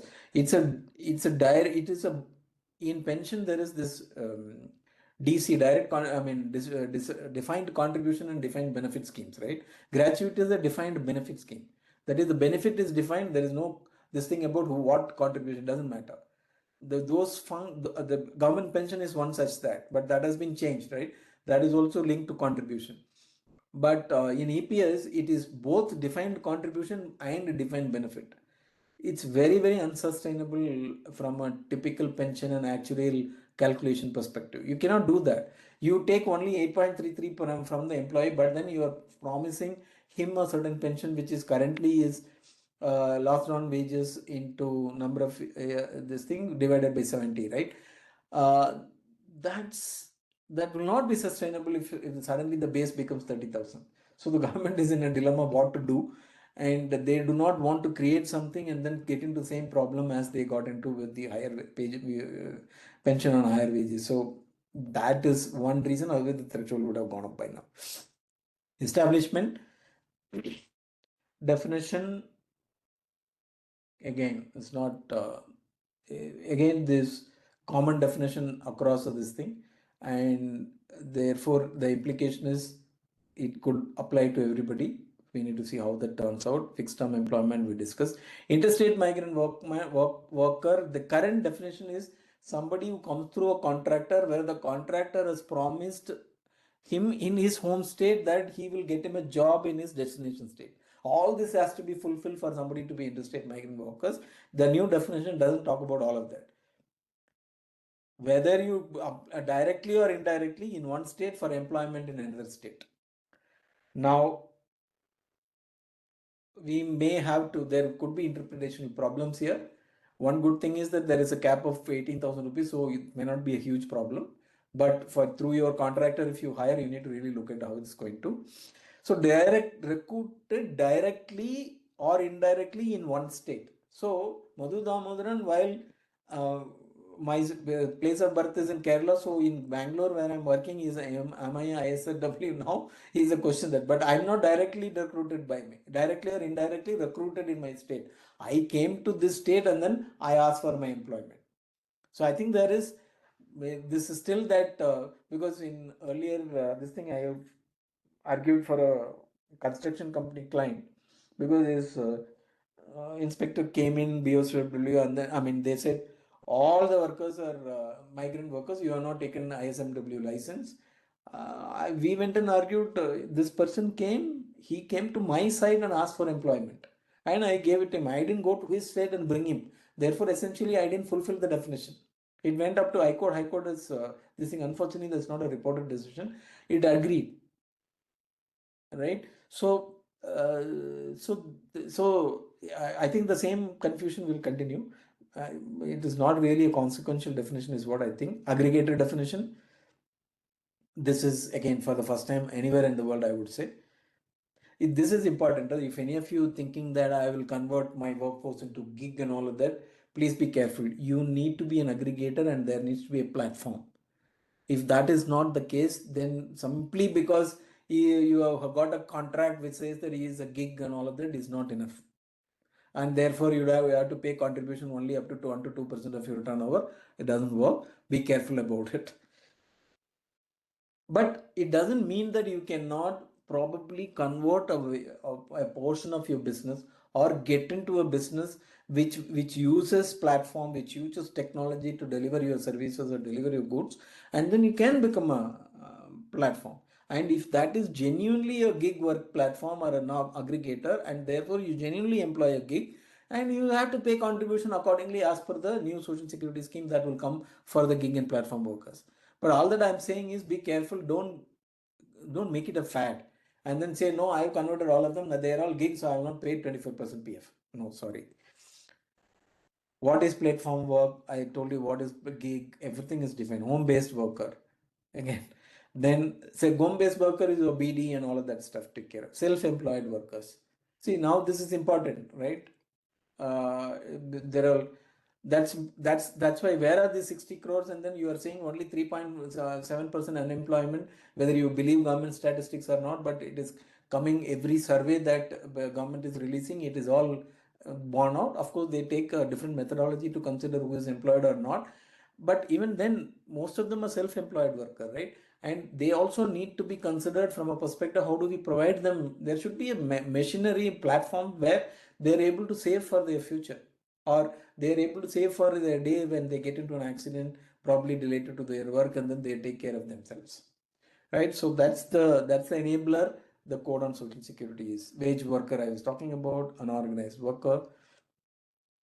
Registration, they are talking about one registration which will cut across all of them. Already there, I think if you go and do a registration with them portal, you already get it, or do a registration under the Ministry of Companies Affairs for a company, you get registration of PF and all that, but they're all not really working very clearly. I think they need to really synchronize them well. We will wait for that.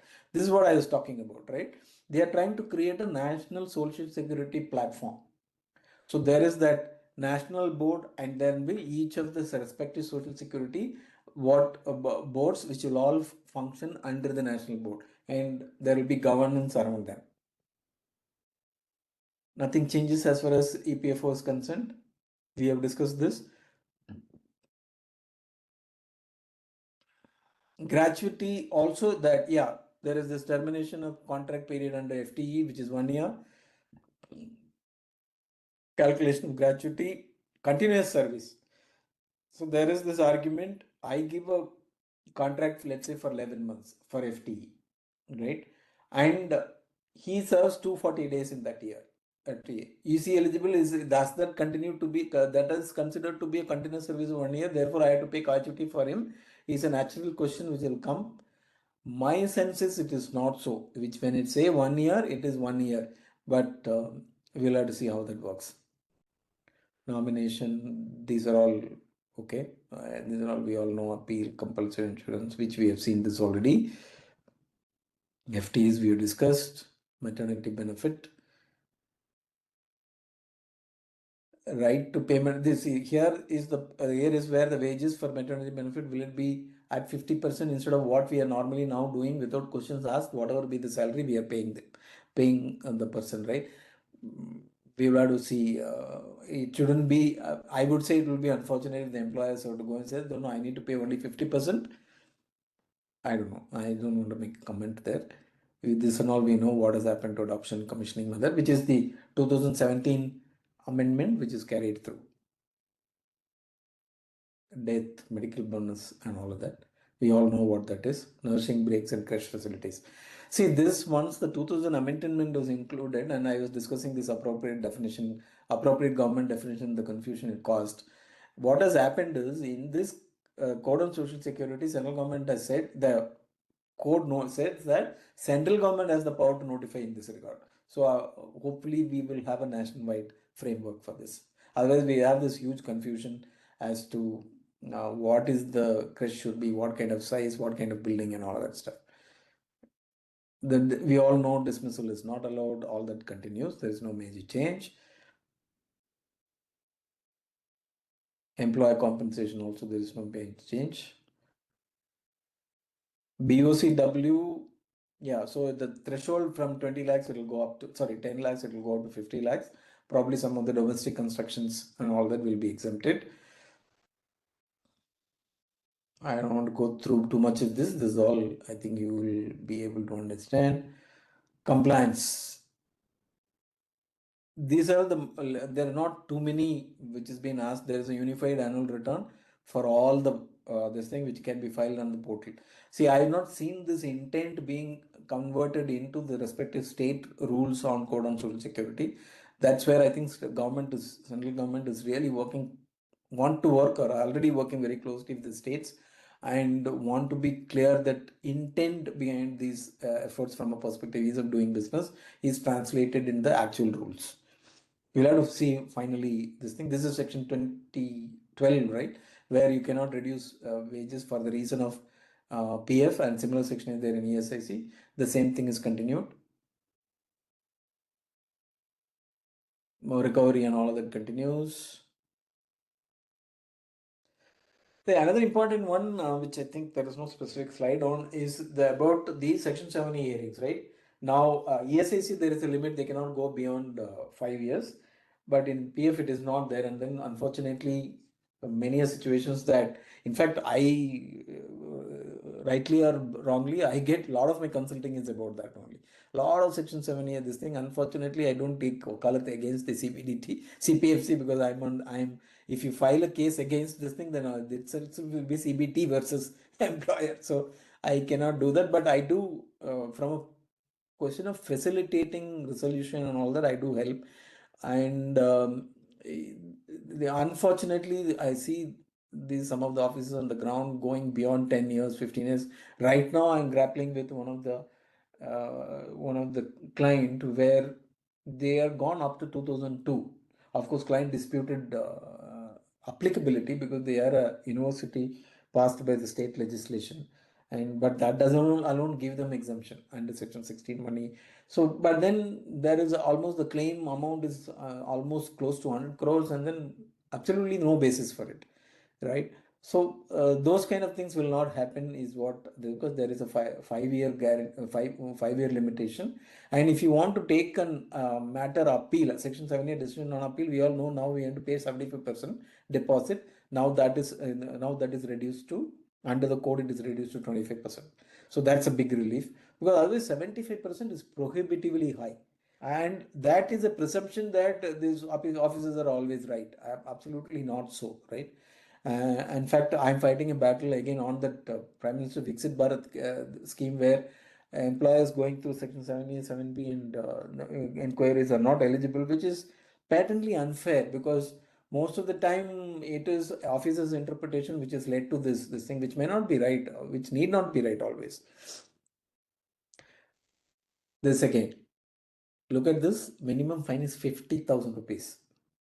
So please ensure your compliances, which is now will be much reduced scale, put in place systems and this thing. Don't rely only on manually put. use AI if it is required, whatever you do, ensure that your compliance is there, and otherwise cost of non-compliance is going to be very high. See, so far we have been getting away with labor, and generally, I'm not saying all the top management is not serious about it, but I'm generally the apprehension, okay, whatever, if it is some 500 rupees, this thing, it is not catching auditors also from a materiality perspective, right? I'm telling you, you will see very soon once that comes into this thing, 10 instances for a large employer with multiple presence, 10 instances of such this thing, suddenly you will be staring at fines at 10, 15 lakhs, 20 lakhs, 50 lakhs. Suddenly it will all become very material. I'm telling you, you are what is that rule under the MCA, which is the guideline for chartered accountants, auditors, when they look at this thing, it will form part of that. They will be doing the scrutiny much bigger way. Your compliance to labor laws. I normally, for example, my earlier employer went into listing and then they got listed, and after that it is not the labor inspector I feared most. I am the internal audit and my audit committee in the board is what I feared the most. And it is the same perspective that will make this, that is where this compliance, this code is going to change the perspective. I think it is very important from a perspective of, I'm telling you, your board scrutiny will be much more on you as compliance professional, IR and all of that, for this reason. Non-compliance is going to be expensive. It will reach that material threshold where auditors will be forced to look at it.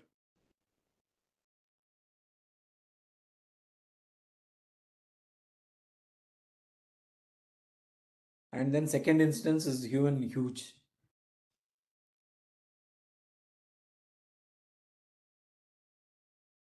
Here also there is this cognizance by the magistrate even with the aggrieved person. So this is little bit of a concern, because probably people will start filing, and we do not know at the criminal justice level, people do understand they shouldn't automatically accept, take cognizance. So we are trying to push this concept with the government, saying that when that comes, put in a rule saying that the magistrate has to revert back to the appropriate authority, and the appropriate authority has to confirm there is a this thing, or at least an investigation, and prima facie establish there is a substance. I'm not saying that people who are aggrieved should not go to court directly, but the point is that it shouldn't become a weapon against employers. So that's the point. And you need to be conscious of that. Again, non-compliance here, or you do something, the employee who is disgruntled as a weapon against you now. So this again will attract board level attraction, right? One criminal prosecution against you, it is absolutely, things can go wild the moment board gets involved into this. One independent director gets a notice saying that he is being charged, finished. All our life will be only on that. We will have to run behind that till that issue gets resolved. Compounding is here. Employment information, this is your career center. For example, this is one chapter which is not implemented as of now, because government is creating that infrastructure for national career centers to become the what is that, matchmaker for jobs and the potential job seekers. They're working very closely with job portals, all of them, to link and then come into it. There's a lot of work going on there, okay, and that's why I think they want to finalize that and then implement that part of it. Other is going to be the basis. Here, as far as the unorganized sector, again, that particular section, I think it is 141 or 142, also omitted from implementation, for the reason that they want to set up that whole infrastructure and then they'll come to it. Liability for transfer of this thing, this we need to be careful when you M&As. Today it's the most are not looked after when it comes to mergers and demergers, right? It is that very specifically provides for it. Transitional provision we already discussed enough. So that kind of an end, I think I'm keeping it with, hopefully we do. I'll bring up the other slide quickly. Code on social security, we'll do OSH.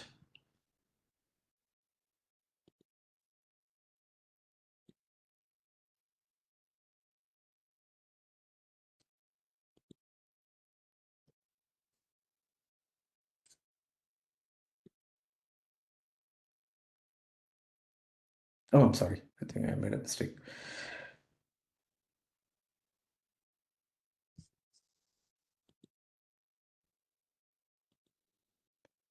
So sharing the presentation, share WhatsApp. Just a second.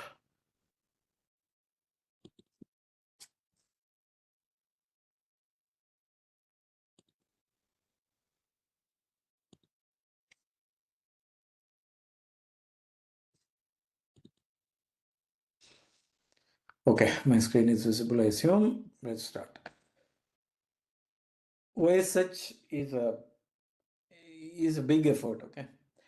I think more than what we are looking at, the infrastructure the government is designing towards occupational safety. That's what you need to focus on in the labor and employment policy. If you really look at it, the first objective of that policy is to ensure occupational safety and health. I think it's a good focus.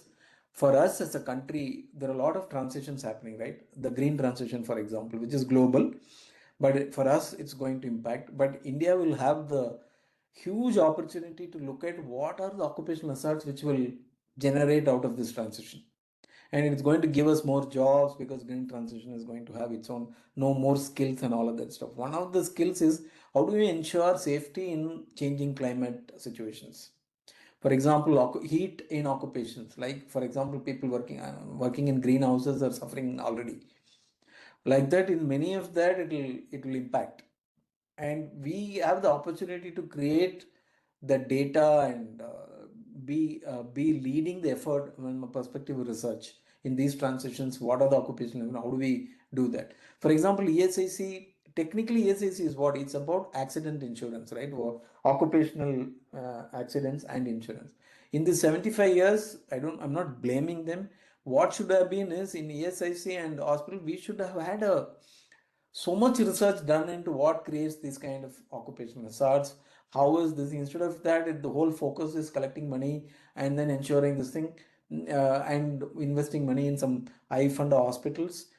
But actually, the fund, some of the organizations in the similar field, if you look at some of the countries, they are focusing on how do we prevent, what is the research that can go into, how do we ensure particular occupational hazard, why is it happening, and all of that. That is missing, and that's where I think this occupational safety code is an opportunity. I'll tell you where it is. And general definitions, I'm not really dwelling too much. This is audiovisual workers, and particularly in the media industry. I think they are also getting kind of formalized in through this. Building and construction work, it's not a major change, but I think there are minor changes. I'm not dwelling on it. BOCW, who is a building worker, is now quite broad, and it is brought in almost every. There is no exclusion possible. This under the OSH code, there is a major change in who is a contract labor. Right? Look at contract labor definition. The part blue is new. Does not include a worker other than part-time employee who is regularly employed by the contractor for any activity of his establishment, and his employment is governed by mutually accepted standards of the conditions of the employment, including engagement on permanent basis, gets periodical increment in the pay, social security coverage, and other welfare benefits in accordance with the law for the time being in force. This is pushed for by NASSCOM heavily because IT companies were of the opinion they are deputing people for IT projects implementation to clients, and they should not be falling under contract labor. But earlier, for example, I do remember in my earlier stint with contract staffing companies, the IT companies will say, no, we don't want to comply. But a few inspections led to them to keep away from this thing. They just used to, okay, they will file for principal registration and then do that for their IT employees as well, right? So this is essentially all these IT employees are like this, right? They are regular employees, they are regularly paid, they are paid social security and all of that, so that this gives an opportunity for them not to be included in the contract labor as contract labor. But I don't think the effect stops there. Even let's say you have a vendor who is kind of taking care of all your power plant in your factory, right? and he will employ specialists there, right? The entire power plant, it has its own implications. He will have engineers who are specialized in it. He gives you a SLA saying that it will not be down. It will switch on the moment the other power goes, and all those things. You will have a proper agreement. But even now, even if they are all their own employees, and then they all this is fulfilled, but they also become contractors. I mean, contract workers or contract laborers, and then you'll have to comply with all of that. And those kind of contracts, I think you have an opportunity here to not to follow the old regimen of this thing, and principal employer is also not worried about his compliance, etc. I think you need to really have a real look at it, how your engagement works. Is all the contracts where you are complying with contract labor, is it required to be followed? Is an opportunity for you to look at it. Principal employer, again, it is almost what it was, right? But you know, the definitions become a little more focused, and if you really look at the codes where and all is used, notify payment of principal employer expenses incurred, the principal employer has to be taking care of all the welfare facilities, etc. So it's almost a replica of what is the current responsibility of principal employer and CLRA. So there is no much change. This is a big thing, right? Core activity, contract labor is prohibited. Section 67 is very clear. But how is the framework? They are defining what is non-core and then saying, oh, whichever is not this activity is core, or activity which the establishment has been set up and includes any activity essential or necessary to such activity. So you have to be very careful about this. See, this is not new. Many of you are aware this is already there in Unified Andhra Pradesh, and then that was 2002, and then both the states now have the same provision in the CLRA. The same, it's cut paste copy. There's no change in it. But you know what? Because of it, did contract labor reduce in these two states? No, it is carried on as usual. Probably the reason is the three exceptions I'm talking on the right side. If it's ordinarily done through contract labor, it doesn't require full-time workers or sudden increase in volume. These three are exceptions, right? So if these exceptions are fulfilled, you can continue to engage. So you have a job on hand. You really need to look at your current engagement on contract labor, and will these exceptions will fit the place, fit this requirement. Otherwise, you may have to relook at that engagement. Is something that you need to be very careful about. See, the government is quite conscious of the fact that in manufacturing, fortunately or unfortunately today, almost 70-80% of the workforce is contractualized. We have seen the danger of it in unfortunate incidents unfolded in Maruti, but has it reduced, or probably many corporates corrected, but still there is a lot of dependence. And see, historically there are reasons like in IR code, I will discuss that, why it is being done. Basically, because you have the problem of requirement that you need prior approval to shut down this thing under Chapter 5B. That's the principal reason why this is rampant. But is that only excuse? Can you do that? And does the threshold being increased to 300 alleviate that? I am not sure. I don't want to assert a guess there, but I don't think it alleviates, because the scale of businesses have scaled up so much, and then definition of what is MSME has also gone up a multiple fold, right? So this 300 today is not a big deal.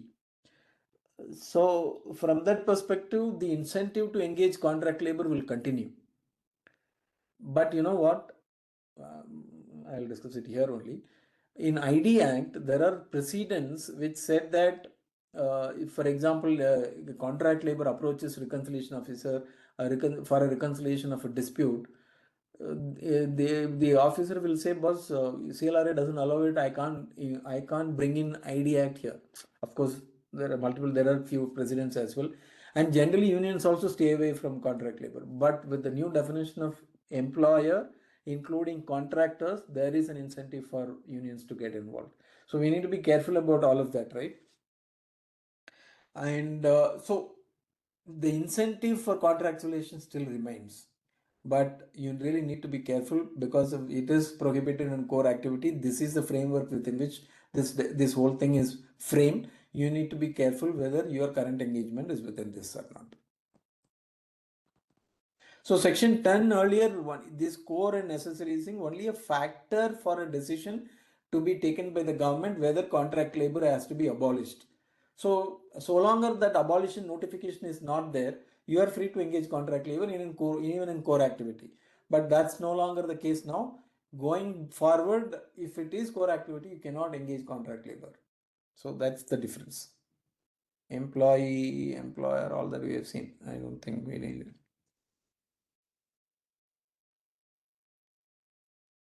Somebody is asking for annotation. Okay.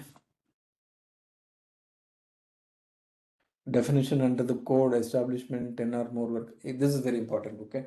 Now, earlier this law, technically Factories Act was applicable only to factories. Right now, it is applicable to establishments where industry trade is carried out with 10 or more workers. That's why worker definition is very important. Right. In an establishment, you don't have worker at all, you will still be governed by the Shops and Commercial Establishment Act. But the moment you have workers, you will also be governed by OSH code. This is you need to appreciate this. And this brings in an element of already we have a problem. For example, leave, multiple state present employers have a problem. How do we standardize leave? Because if you say one thing, that may not be in compliance with another state's requirement. Now this code brings in one more angle. You may have the OSH code also to contend with. So that's where whether you are classifying all your employees as worker or all that will matter.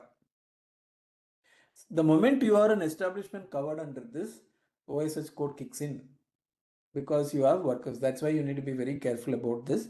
And it also has an implication for the government to consider, because already state shops and commercial establishments are creating enough problems on various compliance requirements because they are not uniform across the state. Now you are throwing in another angle of OSH code also. So we'll have to see how that pans out. Factories Act, I don't want to dwell on too much here. Industry and industrial premises, again, because of the worker definition and all of that stuff. Interstate bike and worker, we have discussed enough. More to start, I don't want to really spend too much time on this. Occupier. See, earlier any director, now it is except independent director. I think that's a welcome move. Probably I would have literally loved not to include director at all, but I think the scars of Bhopal is still there.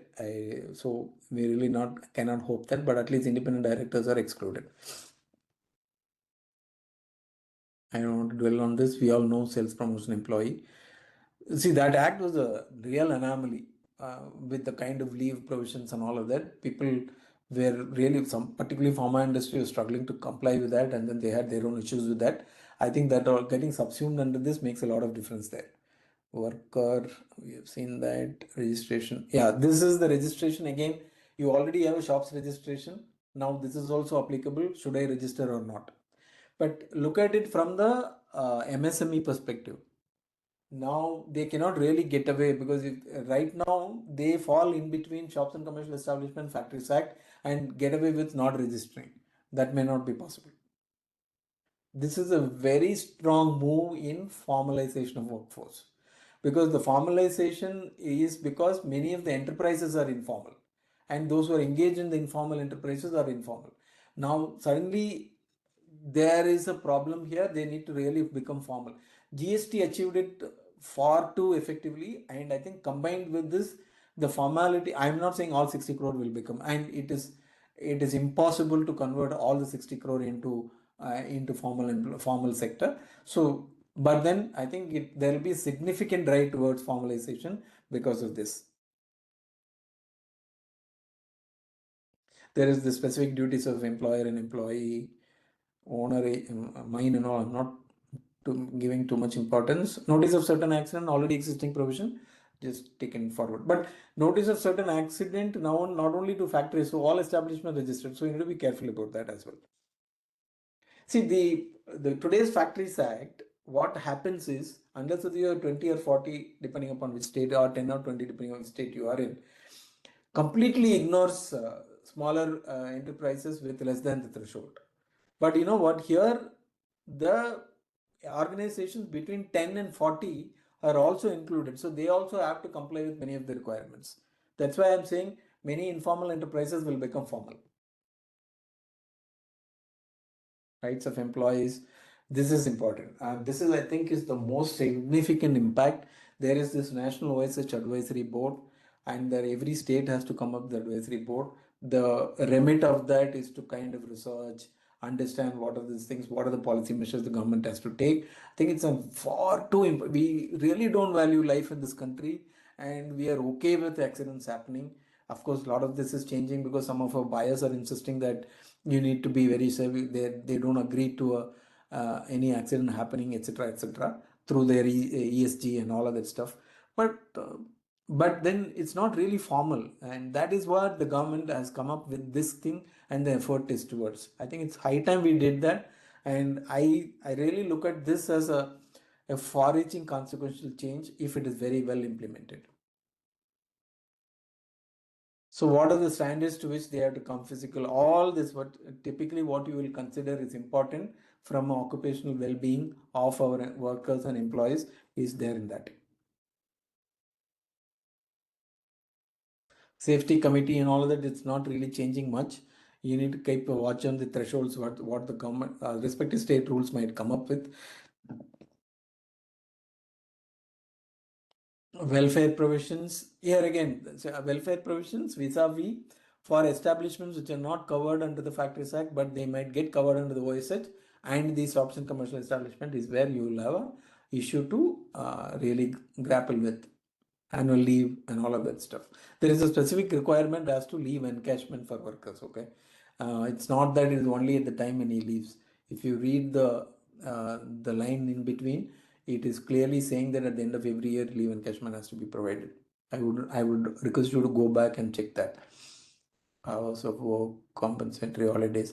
Again, this overtime, what is the basis? We have discussed that. What is the impact of wages? And then overtime, the outer threshold for a quarter and all that, each state has its right to come up with this. We'll have to wait and see how that is coming up. These are all, who is in manufacturing will know about this better than me. Annual leave with wages, please check how it is going to impact this. Leave encashment, see, for example, I kind of put it here, shall be entitled on his demand for encashment of leave is the wording used, right? So even in a factory, or if an establishment between the 10 and 30 threshold, let's say, and or 10 and 20 threshold, then you have this applicable, and you need to keep a record. Probably he has a right to demand encashment annually. Compliance, there are very few forms only from the central rule perspective, and I've seen states going gaga over this. Some of the OSH rules of some of the states, if you look, there are multiple forms. Hopefully they align and come to a situation where there are not much difference in each state. The government is making it a big issue. They keep saying that we empowered women, and which is right. There is no express prohibition of employing women. Of course, there are certain safety provisions which are added here. Contract labor we have discussed. Contract labor license, see, that's an important reform, and it's again something that we all should hope that finally when the rules come, that is in place. The requirement for a principal employer to register himself is not there. Contractor has to get a license. Now, if you look at the definition where it will be applicable, it is very clearly only if you have more than 50 contract labor engaged, the whole thing will get applicable. When you do that, the person you have engaged should be through a licensed contractor. So the license is directly issued to the contractor, not based on the Form 5 you give. We will have to see how this gets operationalized. And then there is a national license. So if you have a contractor who is present in more than one state, then he can get a national license, but he can get a statewide license. I don't want to do all of this. I want him to get license for a specific project of mine. You are free to do so as well.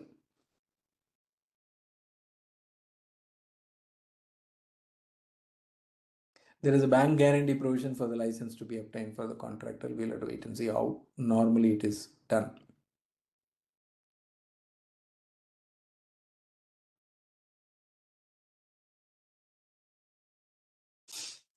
I've already discussed this. There is this rule which has come from a perspective of core activities exceptions, which we have discussed as audiovisual factories overview. So the factory sector, I'm not gone into full details, but then it is just, I don't think it is any different. You will have to, as you normally do, you'll have to really look at what are the Factories Act rules are. And most of the occupational safety code draft rules which the states have completed, they just cut paste copy the current Factories Act rules into the OSH code rules. So yeah, consequence of non-compliance is big.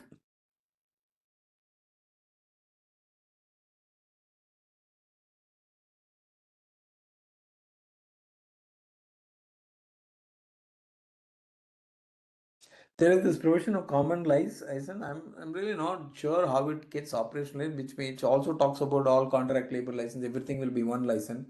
But then you are saying contractor only has to take a license, principal and need not take a registration.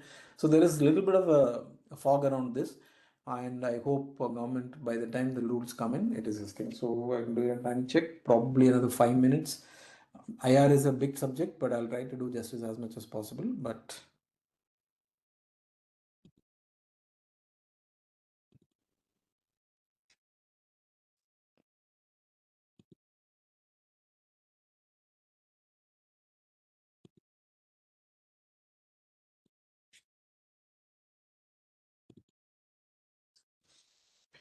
yep. You all know what are the three acts that gone into it. In fact, there's an interest in this, the section which is about repeal is a little different.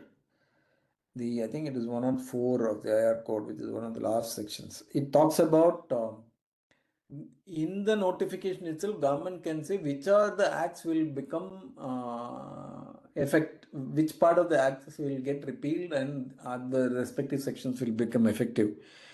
And in fact, I was expecting that notification to be clear about all this, but that's not the case. It's just the one-line notification. So we need to assume that IR code is in place. All the Industrial Disputes Act, Trade Unions Act are all gone. Certifying officer definition. This is very important because no longer, I told you, worker 300 plus. Every establishment has to have a standing order. So we need to now know who is our certified officer, even if you are a services company. Employee, worker, we have discussed that enough. Fixed term employment, we have discussed that enough. There's a subtle difference there because only in here that 1 year requirement is provided for from a gratuity perspective, not on Social Security Code. Industry definition when it comes to from an IR perspective is very, very important because there is no longer the case that IT companies can claim that they are not in industry. Industrial dispute is not really a major change. Lockout and strike, of course, we all would have read about it. Yes, the notice is important. It doesn't matter whether it is in the essential services or not.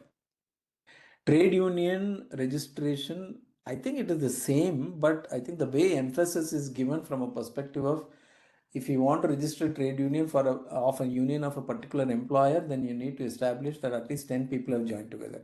Or, 10% or 100 people have joined together 10 people have joined together. 10 only, have joined together to form a union, right?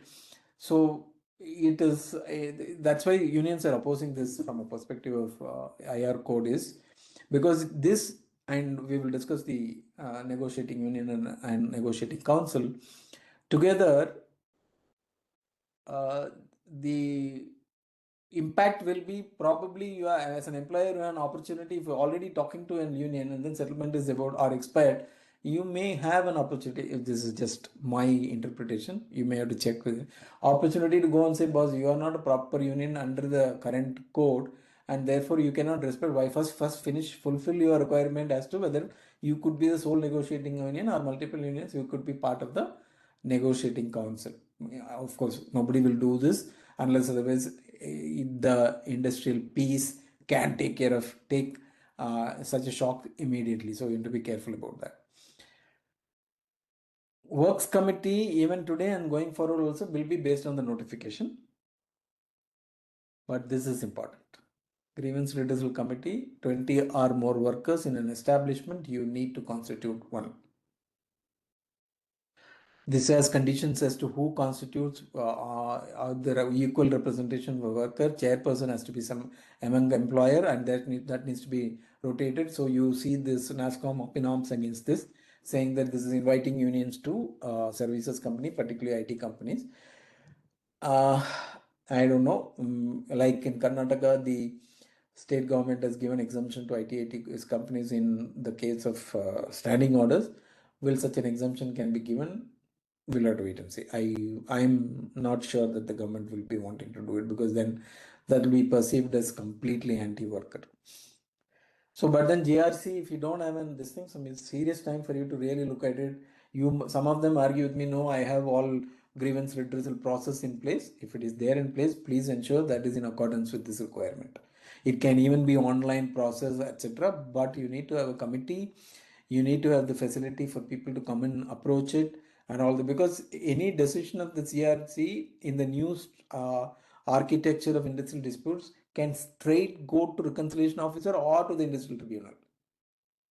So many of you in IR will understand the implication of this. See, may directly apply.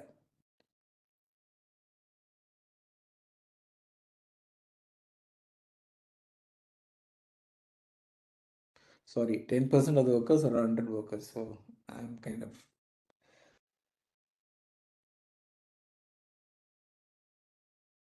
Negotiating union. See, negotiating union is if you are representing more than 50% of the workers, then you become the sole negotiating union. If there are more than one union, every union which has more than 20% gets a seat, right? So that's how it is. How will you decide whether they are? I think even today there are rules about election and all of that. Now, if you look at Karnataka IR rules, it clearly talks about how to conduct election and all that. Central IR rules also say the same thing. So we need to see. This is going to be challenge for IR professionals. I think in manufacturing, this is going to be new. And for some of us who are in services, this thing, you have to be very careful. That's why I keep saying you need to know who are you out of your employees, who are workers, and how many of them are there. It's a very important one. See, under the central rules, the draft rules published, there is a process verification officer to be appointed, etc., etc. It can be through secret ballot.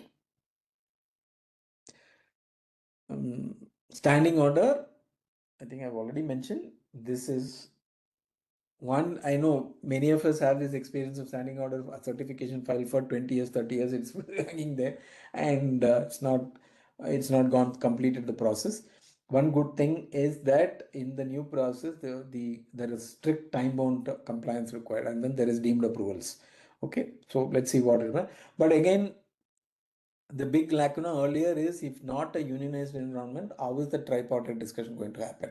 They could have mentioned something here, or at least rules could have, it's not there. So it will be left to the discretion of certifying officers. I have done this before in Bangalore, before the exemption came to for IT companies. Different officers use different method. They say, you only tell me, I bring them to my office, or you say you put it in the base, I will come one day, I will meet all of them, which can become, I don't know, for better word, problematic. You need to be able to handle that. So really, I think the need for learned IR professionals are going to be on the rise. I think it's an opportunity. So it's the same process. You draft standing order, you submit to the officer and submit one copy to the employees if the unions are there. Then the officer calls for a tripartite meeting. You discuss line by line. Finally, what is accepted is notified, right? But then this process, we know in some places it's not been going on for years, and it's not completed.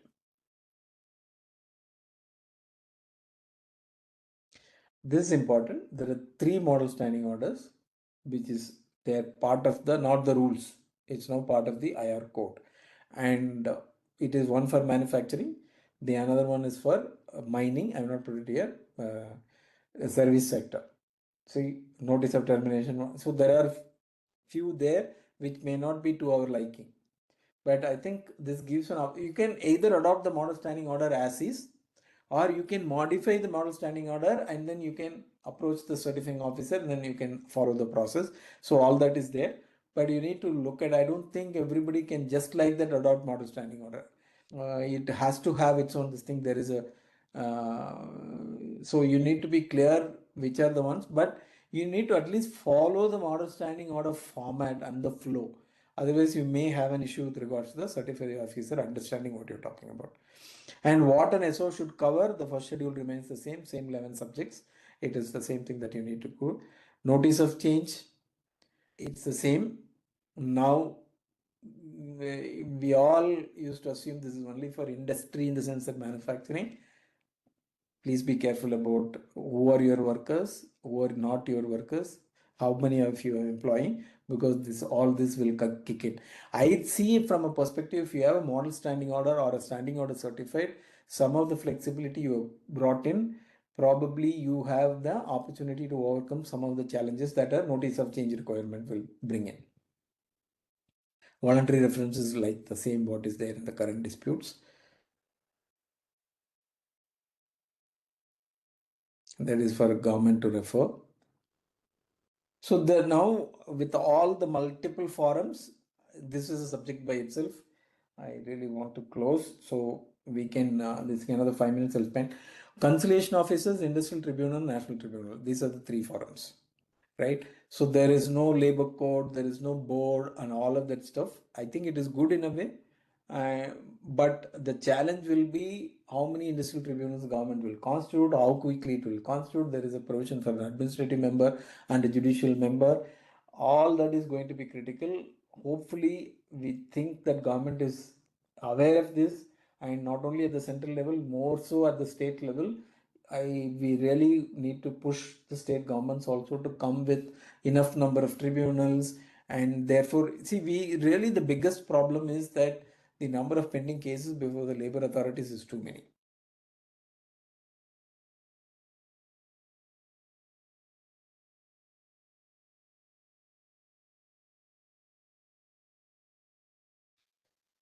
And I know there was a discussion about sharing of this thing. Let me explore with my partners in the firm also, and then we will figure out this thing. We will kind of get you the PDF versions of it if it helps, but then I'm not assuring you, subject to discussion and approval. And chapter 5B is continued, but the number threshold has become 300. Again, we all are in services. I can hire and fire, nobody will question it. Will all depend upon whether they are workers, and therefore do you have that number. Be careful about it. Worker reskilling fund is that 15 wages on retrenchment. Here is the compliance cost is kicker here. Layoff retrenchment procedure and all you don't follow from 1 lakh to 10 lakhs.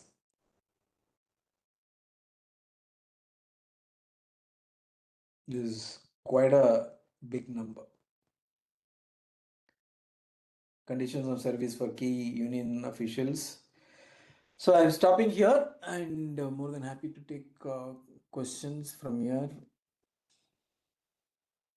Yeah, we request all the participants to ping your questions. It will be muted. You can ping your questions and we will take it forward to Mr. Madhu and then help you address all the queries today, or we will ensure we are reaching out to you.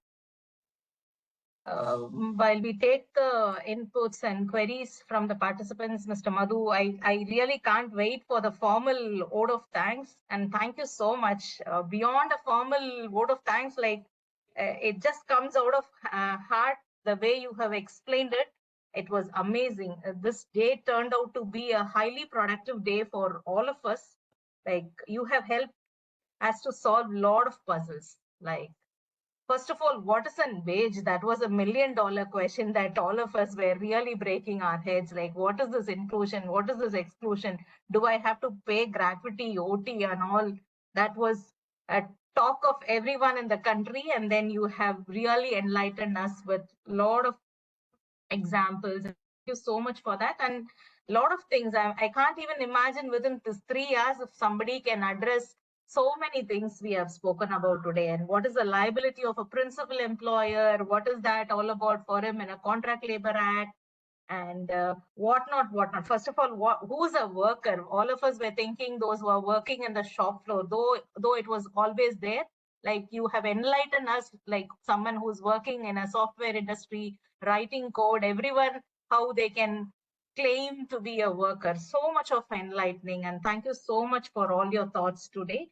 And most importantly, like enlightening us with thoughts like cost of compliance is going to be very high, and then our internal audit team is going to be really powerful. And thank you so much for bringing the thought that it's time for us, the organizations and HR professionals, to review our policies and leverage technology to our advantage, and whatnot. Within this 3 hours, thank you so much for the thoughts you have shared, and then we truly appreciate the depth of your knowledge in explaining everything to us. Thank you so much. Thank you. I hope I deserve all the praise, but and really thanks for the compliments. I'm really happy that if this is the sentiment of all of you, if it has helped, that 3 hours have been useful, very, very happy. I'm just trying to consolidate few of the questions which most of the participants have posted here. One is the definition of that wage. You tried explaining it with an example. Maybe a few of them who were not able to join from the beginning of the session. So most of them still have some queries on the wage. What is that inclusion, exclusion? On what basis should I pay gratuity? On what basis should I pay overtime? So if you could help us once again with that explanation, that would really help most of the participants. Okay, let me go back to that slide. I saw one very interesting question. When I go back to this thing, but I want to address that. I'm a MBA, and what was that question? Let me read that question. The latest which popped up on the screen. I'm an MBA. Should I take the profession or not? I think you should. This is exciting times. Definitely, I think this is high time for youngsters like you to come into the profession and have fun, actually, because there is changing times of the true challenging times. That's what is going to make it very interesting. And over a period of time, generally, I know you're all HR professional. I'm not meaning it any negative way. Generally, we have the specialized IR skills. Now, though we call it ER in non-manufacturing, it's not really very well based on knowledge when it comes to law. But I think this change is going to make it indispensable for any HR, whether he calls himself IR, ER, be very, very clear about some of the basic concepts. So I think for whoever has written that query, please, you should really take it up as this thing. It's interesting times. Okay, is this the one you want the explanation? See, very simply, I'll just go through it. The leftmost column is the definition of wage. Okay. The first one is the inclusions. You read that wage means all remuneration, whether by way of salary, allowances, or otherwise, expressed in terms of money or capable of being so expressed. Which font? See this, which font? In terms of employment, expressed or fulfilled. So there is an employment, terms of employment which needs to be fulfilled. If you fulfilled, be payable to a person. If that is fulfilled, what is payable is remuneration. That is part of the inclusions. The exclusion is whatever is listed here. Only thing subject to interpretation in that is sum paid to defray special expense entitled by the nature of the job. So when you term an allowance, be careful to term it in such a way that it has relevance to the job somebody is doing, right? And all other, and A to I is when which will have an impact on whether what you are paying, what you are considering for paying PF contribution, ESIC contribution, wage, gratuity, etc. All of them will also be decided by how much is your allowance. So in this example, on scenario 1, you have basic DA and retaining allowance 7,000 rupees. There is no retaining allowance in this. right? So the mistake people do, I'll show you when it comes to gratuity with regards to special allowance, is that special allowance doesn't fall here, it falls into the exclusion. Unfortunately, there is no of that A to K, you will not find a place to fit in a special allowance there. But if you read the definition here, all allowances expressed in terms of money, which would, if terms of employment expressed or fulfilled, be payable. Special allowance will squarely fall in that on that concept. So it will come on the part of the first part, right? And we have already seen this happening with regard to PF. It is going to happen. It's not going to. It's already happened for gratuity also. So having said that, in this example, if you look at the scenario 1, the wages is 7,000, allowance is 5,423. If you look at provided the calculated wage under their clause, when you made by the remuneration, one off of all remuneration. What is all remuneration? The wages plus allowances, which is 7,000 and 5,423 here. So the all remuneration is 12,423. What is 50% of that? 6,212. The allowances is less than 50%. So your base wage does not change.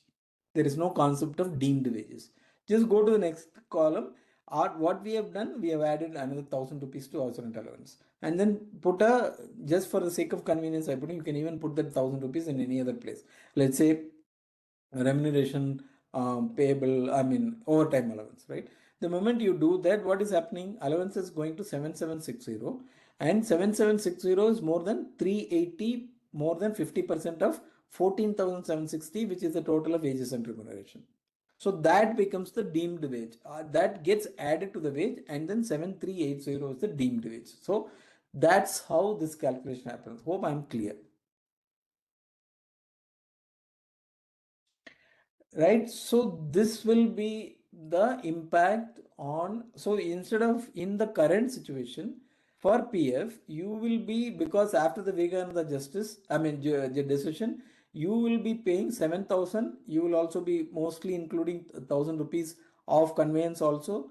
House rent allowance you will not include, but you will include some pay to defray special, and that whatever allowance you called it. So you will be paying PF on 9,000 rupees, but technically you need to pay only on 7,000 because it's clearly excluded.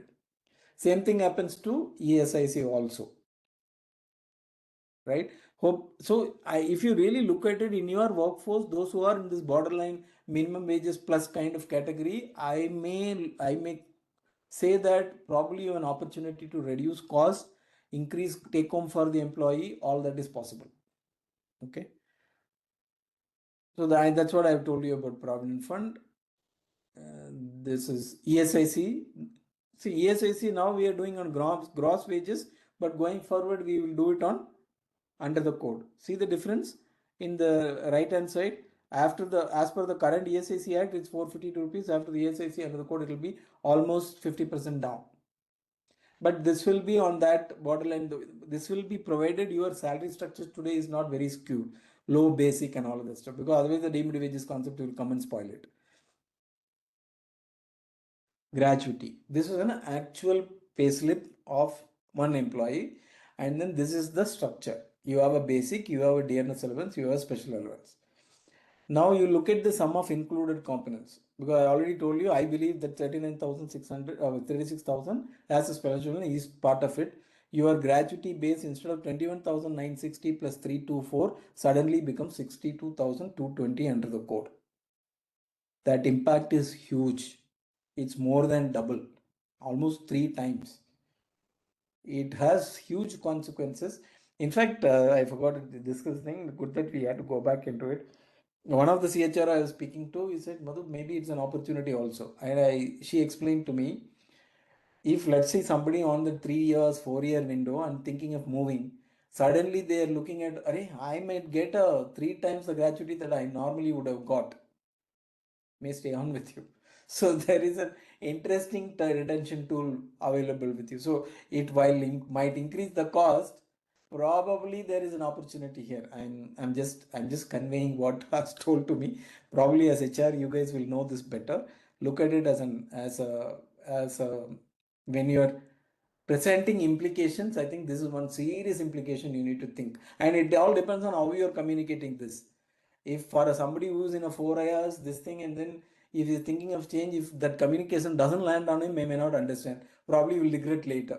Then he might curse you as an HR. You should have told me earlier. Coming back to the discussion. Yeah, so this one is 21,960. See, right hand side.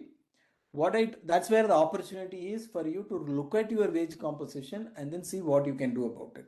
So what I've done, I've reduced the special allowance drastically to ensure that my allowances do not go above this thing, and my included version also is at 50%. See, the total is 75,000. I've reduced special allowance to the extent my included components is 37,500. My total allowance is also 37,400. So there is no question of 50% or more and all that. Deemed wage is kicking in. So I've reduced the base of gratuity from 62,220, but I can't reduce it to 21,960 because it's not possible. But at least you have done, instead of making 3 times, probably 1.5 times you have done. So the question might come tomorrow, an authority might ask you, or an employee might take you to court also, right? Saying, "Arey, till the other day, the moment law changed, you changed it, but I am leaving today. You should have considered my original salary and you would have paid gratuity on that." That's where you need to be very careful when you do this restructuring. You need to create the allowances correctly. As an employer, you have prerogative. You can change it, and even for this also it shouldn't look so blatantly obvious, or in the sense that just like that, don't create a allowance. Make a logic around it. Like for example, an IT company HR was talking to me, why don't I introduce a I think already it is there, work from home allowance. Will that become? Yeah, it is. There are costs involved in it, so that will squarely fall with some paid to defray special allowance, special expense related to the job. So you need to be very clear about it. You need to, while you are as an employer right to contain your damage on gratuity, it is also true that you are as an employer has a duty to ensure that the employee gets the fair deal, right? So from that perspective. So this is the sum and substance of this. I hope I have explained this clearly. Yes, Mr. Madhu, it's very clear now. In fact, you also addressed another interesting question which I had. J. Kavita has posted in the chat box on employer not to reduce wages. What is your take on recent interview by the Labour Secretary? You addressed a bit in the last part of your explanation. But what is your comment on that? Like at the stage, like employers trying to find out ways how to reduce the impact of gratuity, is that something which they should explore, or to immediately comply with the law, because we don't have an option? This has already come in. Yeah, so how do you time it? How well you do it is going to be the question, right? And while Labor Secretary is right, because they also want to counter the other side of the spectrum, which is the unions, some of them are opposing tooth and nail. So they don't want to give an impression that they're siding with the employers too much. But it's also reality. But see, gratuity cost increasing 3 times, 4 times is also, again, I had this discussion with the Labour Secretary herself. He's saying it's also your mistake, right? You have skewed your compensation structure so badly, principally to avoid gratuity being paid in a fair manner, right? So that's also true. So if you change it, let's say tomorrow itself, and then start making this change, and do it with in a way that it's so obvious, you got to be a little careful, is what I would say. But having said that, at the end of the day, it is employers' prerogative to kind of change these structures, mindful of the costs that are going to be there. And some of these concepts are going to be disputed. It is going to go up to the Supreme Court. I'm telling you, some places it may be the unions. Some places, I'm telling you, it will not be the unions. I'm telling you, people like Madhu Damodaran can take you to court, because the cost, the differences can be quite huge, right? I was giving the earlier example. If I had retired today, my gratuity would have been 3-4 times what I got. Probably I would have hit the ceiling on 20 lakhs. But I'm just saying, right? The employee might think, why don't you give it a shot? I'll go to the forums that are there, then I will file a case. So I'm not saying it will not be disputed, but it will be disputed, but it all depends on how well you execute, how well you communicate, how well so for example, you blatantly create a new allowance and then simply move all the special allowance to that. I don't think that will work. So it all depends on how which, let's say, discreetly or not discreetly is not the way, how reasonably you do it, how responsibly you do it. Very true. That word, what you meant, is absolutely correct. How responsibly we do. Thank you so much. I'm just waiting for few more questions because a lot of questions were there on the number of hours on overtime and all that. I'm sure we should be waiting for the state rules to come and to really understand. Do you have any other thoughts on that? Yeah, I think, see, the government, the way they are speaking, I think one of the webinars where Mr. Atul Mishra himself, Additional Secretary, was on the call. I was not, it's a hearsay to me, but apparently he did say that it's like all sections where rules are not required, it's already implemented. But the way Labor Secretary and other officials are going and talking to, they are giving an impression it's not already implemented, you wait for the rules. But be on the record what is there in the sections relevant, like the sections which talk about repeal, section which talk about when it is coming into effect. The reality is that many of the laws are being repealed. For example, Gratuity Act, it's repealed, it's no longer there. So your wages definition for calculating gratuity is as per the Code on Wages as of today, right? Government has powers, for example, to come up with notifications to remove difficulties. We'll wait. A lot of representation. I myself have given a detailed representation which is presented by the CII to the government. We will wait and see how they look at it and how they come up with. That is one. On the rules part of it, the feeling that we are getting is that central government itself, which has already published a draft and taken our inputs but didn't finalize it, is of the opinion they need to republish it again, and therefore they are going to republish it probably after taking into account a lot of our feedback, and then they will give us another 45 days to give our feedbacks. Now, will that be followed by the other states? Apparently, there is a huge effort by the government to deal with respective state governments and ensure that they also do it. Also, they want to align the state rules to the intent of the code. One example I told you about, principal employer no longer leads the registration under the CLR, not the CLR, contract labor, right? That intent, it is already there in the central draft rules, but many of the state rules is not there. And when we, with CII, I have gone and met most of this labor secretary and all, they didn't understand that intent that time, early 2021 and all that, when it was a hot topic. And some of the labor commissioners who in charge, no, that how can that be, you can't do it and all that. But then, so which has been discussed with the central government. CII, that's one discussion. They wanted us to look at state draft rules and then tell them which are the rules which is not in the intent. So they thought they will take it up with the government. I am told it has already been taken up with some of the state governments. So let us wait and see. The final state rules which come from the governments is in alignment with the intent of the code. And also, see, for example, each of the acts looks for a unified return, right? Code on wages, one return. But in some of the state rules, there are 4 or 5 returns being talked about. So we need to wait and see how that comes. So let's wait for that. And there is this automation and all that being talked about. Let's see how there is a serious effort to making it Shram Suvidha portal the go-to place for all employers to comply. It may not happen immediately, but let us see how they go about doing that. I think clarity will come in pretty soon. By January, we should know. But as far as whether it is already effective, I think you need to consider it's effective. PF Act, I told you in COSS notification, item 3 of section 64 is omitted. So my understanding is that PF Act is not yet repealed. So to that extent, PF wages and all, you can continue. But if you ask the same question of the ESIC, no, ESIC Act is no longer there. So we need to be, that's the background. I think the clarity will emerge. Let's wait for it. But from the rules perspective, we'll have to really wait for a couple of more months. Thank you so much. Thanks, Mr. Madhu. I'm just waiting for some other questions. If there's any specific questions, we will take it forward to Mr. Madhu. And he's also having a look at the chat box. And till such time we get some questions, one question from me, like, is there any specific thing you want to convey on flexibility that's given to the women? Is it something different from what we had in the previous Factories Act, or what is your take on that?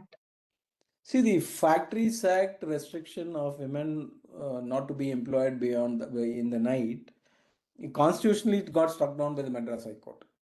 Okay.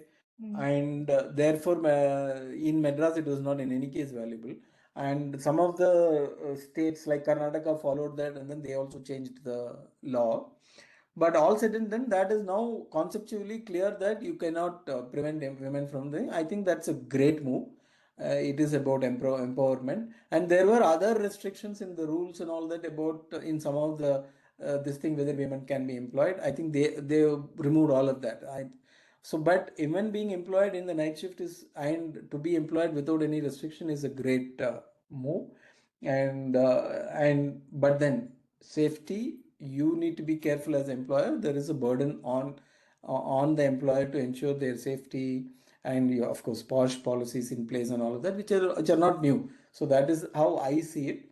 And when it comes to women maternity benefit, I told you that the new wages, probably there is this possibility that some employer can interpret it and say, I need to pay only on the wages as defined, which could be 50% of the salary, right? Which can be an unfortunate this thing. I don't think all reasonable employers should do it, but that could be a negative impact. But generally, I think there is this move towards facilitating more women being employed. See, the statistics from a perspective of female participation is really bad. The latest FHS series document data shows that it is almost 38%. Many statisticians question that, but in the Shram Siddhi, I'm sorry, I keep going back to it. Second objective is ensure women's participation increases to at least 40% by 2047. So that, see, there is this argument that every percentage increase of women participating in the economy, your GDP has an impact. The elasticity is almost 100%, which means that each percentage will push up the graduate this thing by 1%, which is, I think, is a little exaggerated, but definitely there will be an impact. So from that perspective, I think you'll have to wait and see. There could be more measures coming. Yeah, we have another question. Like, employers are free to extend FTE terms year on year, so they wanted to understand more on that option of FTE in the new labor codes. So when I say free, it doesn't say what is the definition of FTE. All that it says is the employment contract should specify a period, fixed period. Then it is an FTE. There is no condition as to this fixed period cannot be more than 2 years or 3 years. There is no condition that you cannot employ more than 20% of your workforce from here. Why I'm saying this is that from industry association, we told the government saying, why don't you look at that way? Otherwise, we are a little scared that employers themselves will misuse it. But the government has given a free hand, right? You can hire. So the way I see it as a lawyer, if I were to advise you, how do you structure FTE? I would like to have a FTE policy of it. You should have a rationale why you will hire FTEs. Probably like, for example, new projects or seasonal requirement, or let's say you want to do a new, I'll give you a very, just thinking of it. In our firm, if we are a company, probably now the labor code implementation is a hot topic going on. We need more hands. Probably I will hire 10 lawyers on an FTE basis for next 6 months. I'm just giving you a very practical example. Like that, there are opportunities for you. So have a clear policy and do it within that. Why I'm saying this, if you kind of indiscriminately do it, we know this will get taken up by, if not by the union, individual employees. Then they will go to industrial tribunal, or they may go directly to the courts and then say, boss, I was given, but then they kept giving me extensions without any policy, and see, I worked with them for 7 years or whatever be the time, even 3 years. You will say now 3 years they have extended 11-month contract without any giving me proper thing. So it is actually proof that it is normal perennial employment. Why are they now firing me? there is no law, but courts will also look at equity, right? So unnecessarily we'll get High Court and Supreme Court to intervene in this and then make it more restrictive. So that's why I'm saying. And also, for example, if somebody were to adduce evidence, there are 100 workers, out of that 99 are FTEs. Obviously, there is this question will come from the court saying that, entire business you run with fixed term employees. So that's why I'm saying you need to have a proper FTE policy and do that. This calls for a lot of very good interaction between, it's a multifunction, this thing, HR, IR and the operations, they need to be in sync, because it's not that, and you need to have systems in place. If you, let's say large company, even if 10% of that is going to be FTE, you cannot monitor all of them. So you have to have your IT systems to ensure to give you alerts, roll out extension letters. When you extend, don't extend him on the same role. Probably extend him in a different role, so at least tomorrow you can defend yourself saying it is not the same job. I am hired him for a different purpose and different this thing, so it is not continuous employment. So like that, from FTE, while it gives you freedom, I think this freedom you need to exercise with responsibility. And there's also a question on the IR code on contract labor. Like, how do you see the liability of a principal employer has really gone up with this code on wages? So how is it different from the previous? Yeah, so because of the various, some of the High Court decisions I was referring to, where can contract labor use the ID or forum and all of that. So generally, there is a perception that they cannot, right? Now with the IR code defining employer to include contractor, some of my senior, whom I consider as gurus in this field, they are saying, Madhu, this is going to be a dire change for employers. But I don't want to threaten you and all that. I think it is also a fact that how do you, it's not that always union is a problem. I think it is also how you manage. But unfortunately, unions can become a problem, or always becomes a problem, let's say. And there is a possibility here. So here, that's why I'm saying, IR professionals, and also in sectors where we are not really seeing unionization, if you don't really know who's your worker and all of that, IR and ER professionals for that matter, you really need to be at the top of your game. And industrial relations, how do you manage, how are you communicating, is going to be very, very critical, because of the fact that the IR code really opens up that area. Whether you are through contract labor or otherwise also, there is this opportunity for what you call collective association being formed and all of that. So I think you need to be on the alert. When I say alert as an IR professional, it's being fair and reasonable to your employees and workers, and therefore you really the specialization required is going to be called for, all of that. So that's how I see it. And do I agree with some of my seniors who are saying that this is going to be really serious? To an extent, yes. So we need to be careful about it. Thank you so much. And I'm aware that we have taken too much of your time. One last question from the chat box, what I have received, which would be helpful to most. Do you see if this workers definition, like it is amended to have this minimum threshold of having them, instead of that, combining them with this supervisory capacity, it's really a big burden. It's so evident, and that is going to give a very big impact to many organizations. So what is your take on that? Can you just repeat it? Sorry, I didn't get it. So to exactly repeat the question, do you see if workers definition be amended to have a minimum threshold alone instead of combining it with the supervisory capacity? Basically, the question is, got it. Sorry. Yeah. So basically, what you are saying is, even somebody who is drawing 3 lakhs, can he be worker? Yeah, I think there is a question of equity there. Should he be? Is a knowledge worker, for example, and should he be? I fully agree. I don't think. See, sometimes governments take their role of being protectors of workmen and all of that too seriously. Sorry. And that's the consequence of the kind of laws that we have. And you can see some of the reflections in this codes as well, particularly in the subject that we are discussing, worker definition. Yeah. I'm not sure whether this is intentional. Right? They may not have really understood this thing. Even now, for example, some of the conversations I'm having with some of the officials is that they're saying, "Hey, you are exaggerating." They're not expressing it, is the look. So to answer the question, do we see an amendment put a threshold number there, like what is there in this thing?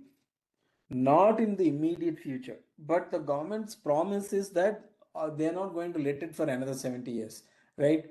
Let's hope if there is going to be real impact on this, we all get together, I'm saying including unions, and then we'll quickly address this as a problem. And I saw another question, so is it going to be more expensive? It's going to impact foreign investment?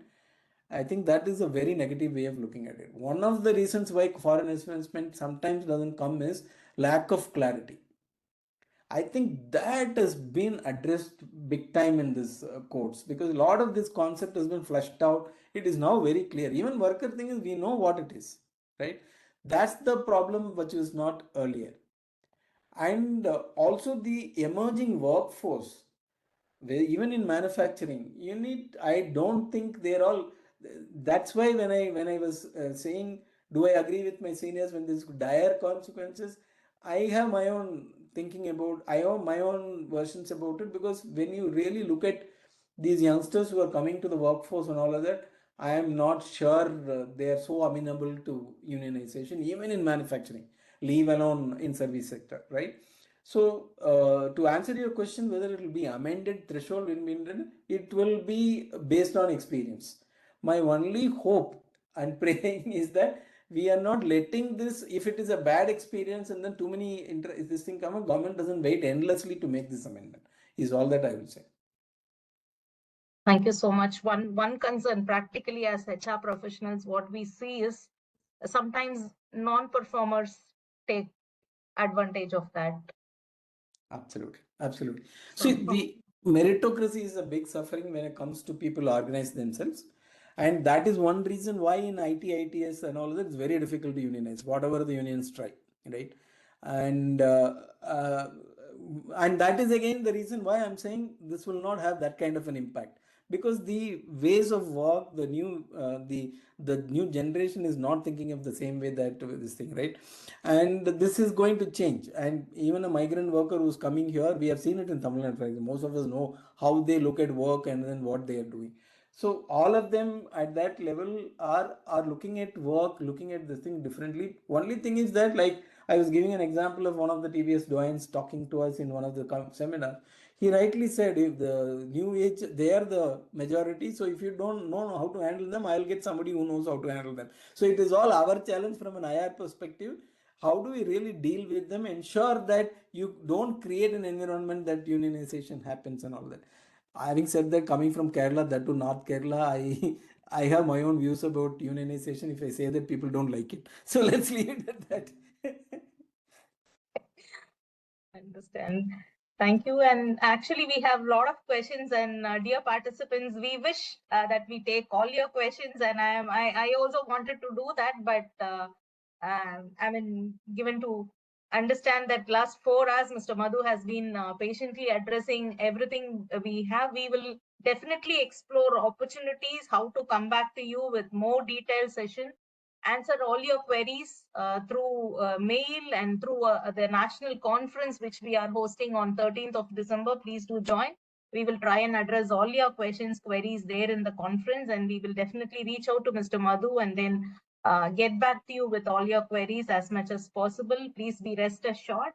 And just to ensure that we are keeping up the time for today, I'm handing it over to Rajesh, our co-chair of HR committee, for a formal load of thanks. And thank you so much, Mr. Madhu. Thank you. Thank you so much. Thank you, ma'am, and thank you, sir, for your wonderful session.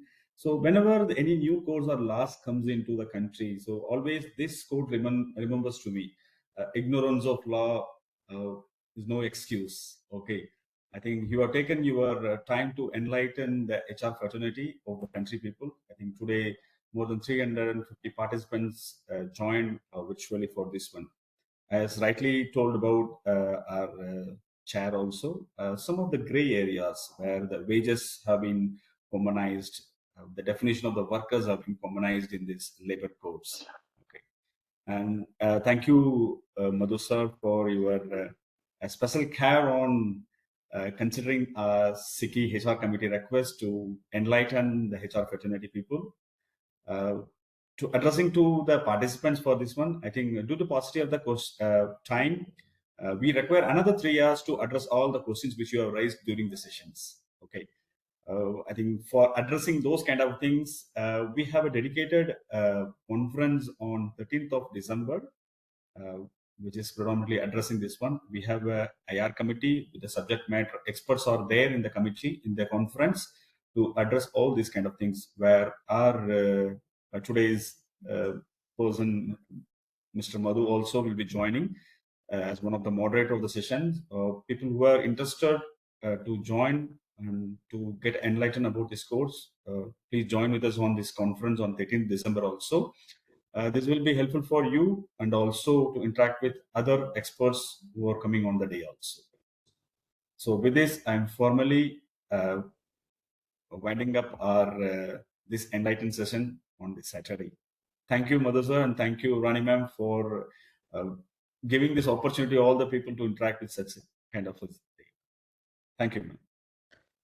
Thank you, you sir. very much. Thank you, all of you. Thank you so much. Thanks a lot. Thank you. Thank you. So we have new participants. We have shared the feedback link in the chat, and also we'll be sharing in the mail also. Please fill up the questions and the feedback about the session. Thank you.